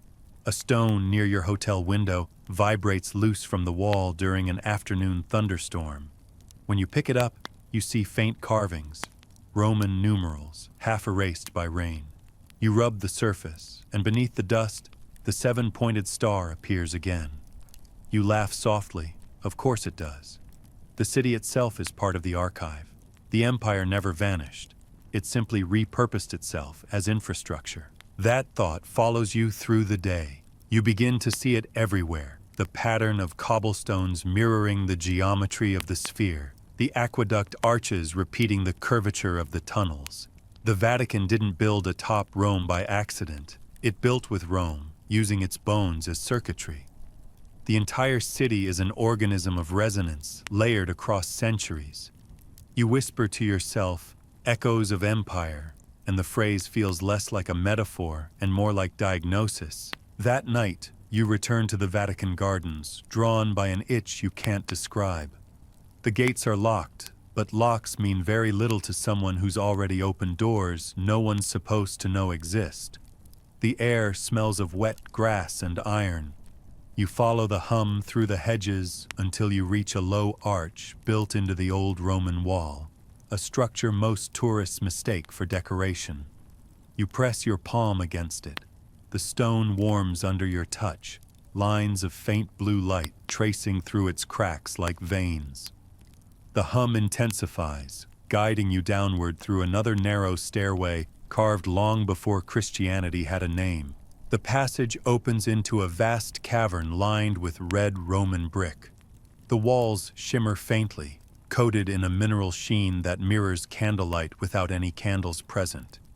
At the far end stands an altar, not Christian, not pagan, but something older than both. On it rests a slab of polished obsidian carved with Latin words in reverse. You kneel and hold your phone over it to read the reflection. Imperium non moritur. Solemn resonat. The empire does not die. It only resonates. As you whisper the phrase aloud, a low rumble rolls through the chamber. The ground trembles gently and sections of the brick wall slide open like panels in a machine. Behind them, you glimpse the impossible. Remnants of Roman aqueducts retooled with bronze pipes, mirrors, and crystal lenses identical to the ones beneath the basilica. Each aqueduct channel hums faintly, carrying not water, but sound. Centuries of voices layered together into a continuous current. You step closer, heart racing, every conquest, every sermon, every execution Rome ever performed, still echoing beneath its stones. You hear them faintly, Latin prayers merging with Greek chants, Roman orders blending with Renaissance hymns, empire and faith indistinguishable. You remember the archivist's words. The church has many basements, some theological, others very literal. This is the literal one. the foundation of all foundations, where belief and empire welded themselves into a single architecture of memory. You reach out to touch the nearest pipe. It's warm, pulsing faintly. The hum within it shifts, aligning with your heartbeat. For an instant, the pipe sings a single, clear note, a tone so pure it feels alive. Images flood your mind. Roman engineers sketching blueprints by torchlight, whispering equations like prayers. Medieval monks chiseling new inscriptions over old ones, layering theology onto empire. Renaissance architects translating pagan geometry into divine architecture. You see the city evolving not through politics, but through acoustics. The popes didn't inherit Rome, they inherited its frequency. When the vision fades, you find yourself kneeling again, palms pressed against the warm brick. You never stopped building, you whisper. The pipes hum in response, almost approving. You pull away, realizing that the seven-pointed star isn't a Christian symbol at all. It's older, a map of harmonic ratios, a diagram of the frequencies that keep the entire structure alive. Each point represents one of the mediums you've already encountered: light, water, dust, sound, stone, memory, and flesh. The seventh point, the missing one, is you. You stand, the realization heavy as a crown. The empire didn't collapse. It distributed itself through everything that followed. The Vatican's heart isn't just beneath the basilica. It's beneath every city that borrowed Rome's stones, every cathedral built on its ruins. The hum has become civilization's bloodstream, pulsing quietly under every anthem, every organ, every radio wave. You touch your chest, feeling the vibration sink again. You are not hearing the hum anymore. You are producing it. A new sound cuts through the chamber, a low chime, metallic and deliberate. You turn toward the altar. The obsidian slab glows faintly, reflecting a silhouette that isn't yours. A tall figure stands behind you, face half hidden by the shadows, robes blending into the brick. When he speaks, the voice vibrates through the floor rather than the air. "We wondered when you would come," he says in Italian so ancient it tastes of Latin. You whisper, "Who are you?" He steps closer. His face resolves into features too familiar. The archivist, older now, or perhaps unchanged. "You were never meant to wake the empire," he says gently. "It was supposed to sleep forever, dreaming in marble. I didn't mean to." He smiles sadly. No one ever does. He gestures toward the glowing pipes. The system was perfect until it learned to remember itself. We built it to hold the echoes of God, but human echoes are louder. The more Rome believed, the more it resonated. The more it resonated, the more it refused to die. Now it lives through you. The hum around you deepens, resonating with his words. "Can it be stopped?" you ask. He shakes his head. It isn't meant to stop. It only shifts form. Empire, church, archive, listener, different names for the same rhythm. He touches your shoulder. You can leave if you wish, but the sound will follow. It always follows. You look back toward the altar. The obsidian slab has begun to pulse in sync with your heartbeat, the Latin inscription brightening with each pulse. "What happens if I stay?" The archivist's expression softens. "Then you'll become part of the foundation, another frequency folded into the harmony." You close your eyes. The hum feels warm now, almost comforting. Beneath it, you hear something else. Your own voice joining the others, faint but clear. Every voice returns. You open your eyes, ready to ask one last question, but the archivist is gone. Only the faint outline of his shadow remains, etched into the brick like a memory burned into film. You step toward the altar one final time. The obsidian glows brighter, offering two paths, one leading back to the surface, one deeper, toward the endless resonance of the empire's heart. You rest your hand on the stone, feeling its pulse match your own. "Imperium non moritur," you whisper. "Solemn resonat." The hum answers, soft and endless. You take a step forward, and the sound folds around you, neither forbidding nor inviting, just inevitable. Rome breathes once more, quietly, through you. You don't remember how long you've been walking. Time feels less like a measurement and more like a material, stretching, warping, folding in on itself. The tunnel winds upward, then down again, circling through chambers that smell of wax and salt and centuries. The hum has changed. It no longer surrounds you but breathes with you, a slow, patient pulse that rises when you inhale and fades when you exhale. Every step you take seems to echo twice, once in your ears and once inside your ribs. At some point the light begins to shift. The soft blue glow of the heart fades into something warmer, gold threaded with red, as though dawn itself has seeped through the cracks of the earth. You follow it, and the passage opens into a vast rotunda. The air inside feels alive, dense with incense that smells faintly of myrrh and burnt honey. The floor is mosaic, broken tesserae of every era, Roman and Byzantine, forming images you can't fully interpret. The walls, however, are what stop your breath. Dozens of murals, layered one atop another, cover every surface from floor to ceiling. Each shows the same thing, hands reaching upward toward a source of light that isn't there. The pigment shimmers faintly, almost wet, as though freshly painted. You step closer and realize that every hand in every mural belongs to a real person. Not anatomically correct paintings, but imprints. Human hands pressed into plaster. Fossilized prayers from people who stood here before you. Every shape is unique, some small and delicate, some calloused, some still faintly smeared with gold leaf or ash, and between them, carved into the plaster, the same Latin phrase repeating over and over, ad lucem quae nondum venit, toward the light that has not yet come. You whisper the words aloud, and the chamber exhales, literally exhales. A slow, dry gust stirs the dust on the floor and sends faint ripples through the incense haze. The hum recedes entirely, leaving a silence so complete that it feels like someone pressing a finger to your lips. You're not sure if the air grew still or if you did. At the center of the room stands an altar, simple, rectangular, made of unpolished limestone. Upon it rests a thick book, bound in leather darker than night. Its cover is unmarked. You reach out carefully, half expecting the air to protest. It doesn't.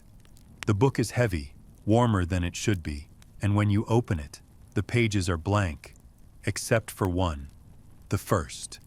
There, written in elegant, looping Latin, are 5 words: for the prayers that failed. The handwriting is familiar. It's the archivist's. You turn another page. The blank parchment gleams faintly in the light. Then, faintly, like invisible ink awakening, words begin to rise from the paper. You lean closer and see sentences forming, but they're not written, they're whispered. Each line arrives with a faint vibration in your fingertips, as though the parchment itself remembers the weight of the voice that spoke it. The prayers are small, ordinary things. A farmer asking for rain, a mother begging for her child to survive the plague, a monk praying for forgiveness but forgetting what for. Thousands of them, one after another, filling page after page in ghostly handwriting that flickers in and out of existence. You realize this is where they ended up. All the prayers that were spoken but never heard, all the devotions that fell into the cracks between faith and bureaucracy. You look up at the murals again. The hands seem to shift under the changing light, their shadows lengthening. For a moment, you could swear one of them twitches, fingers curling slightly as if reaching for yours. The frescoes whisper softly, hundreds of overlapping voices murmuring prayers in every language you've ever heard, and some you haven't. The effect isn't frightening, it's heartbreakingly tender, the sound of faith too tired to stand but too stubborn to die. You whisper to the room, "Why here? Why keep them?" The walls respond with a faint tremor, and a voice, not quite male, not quite female, fills the space,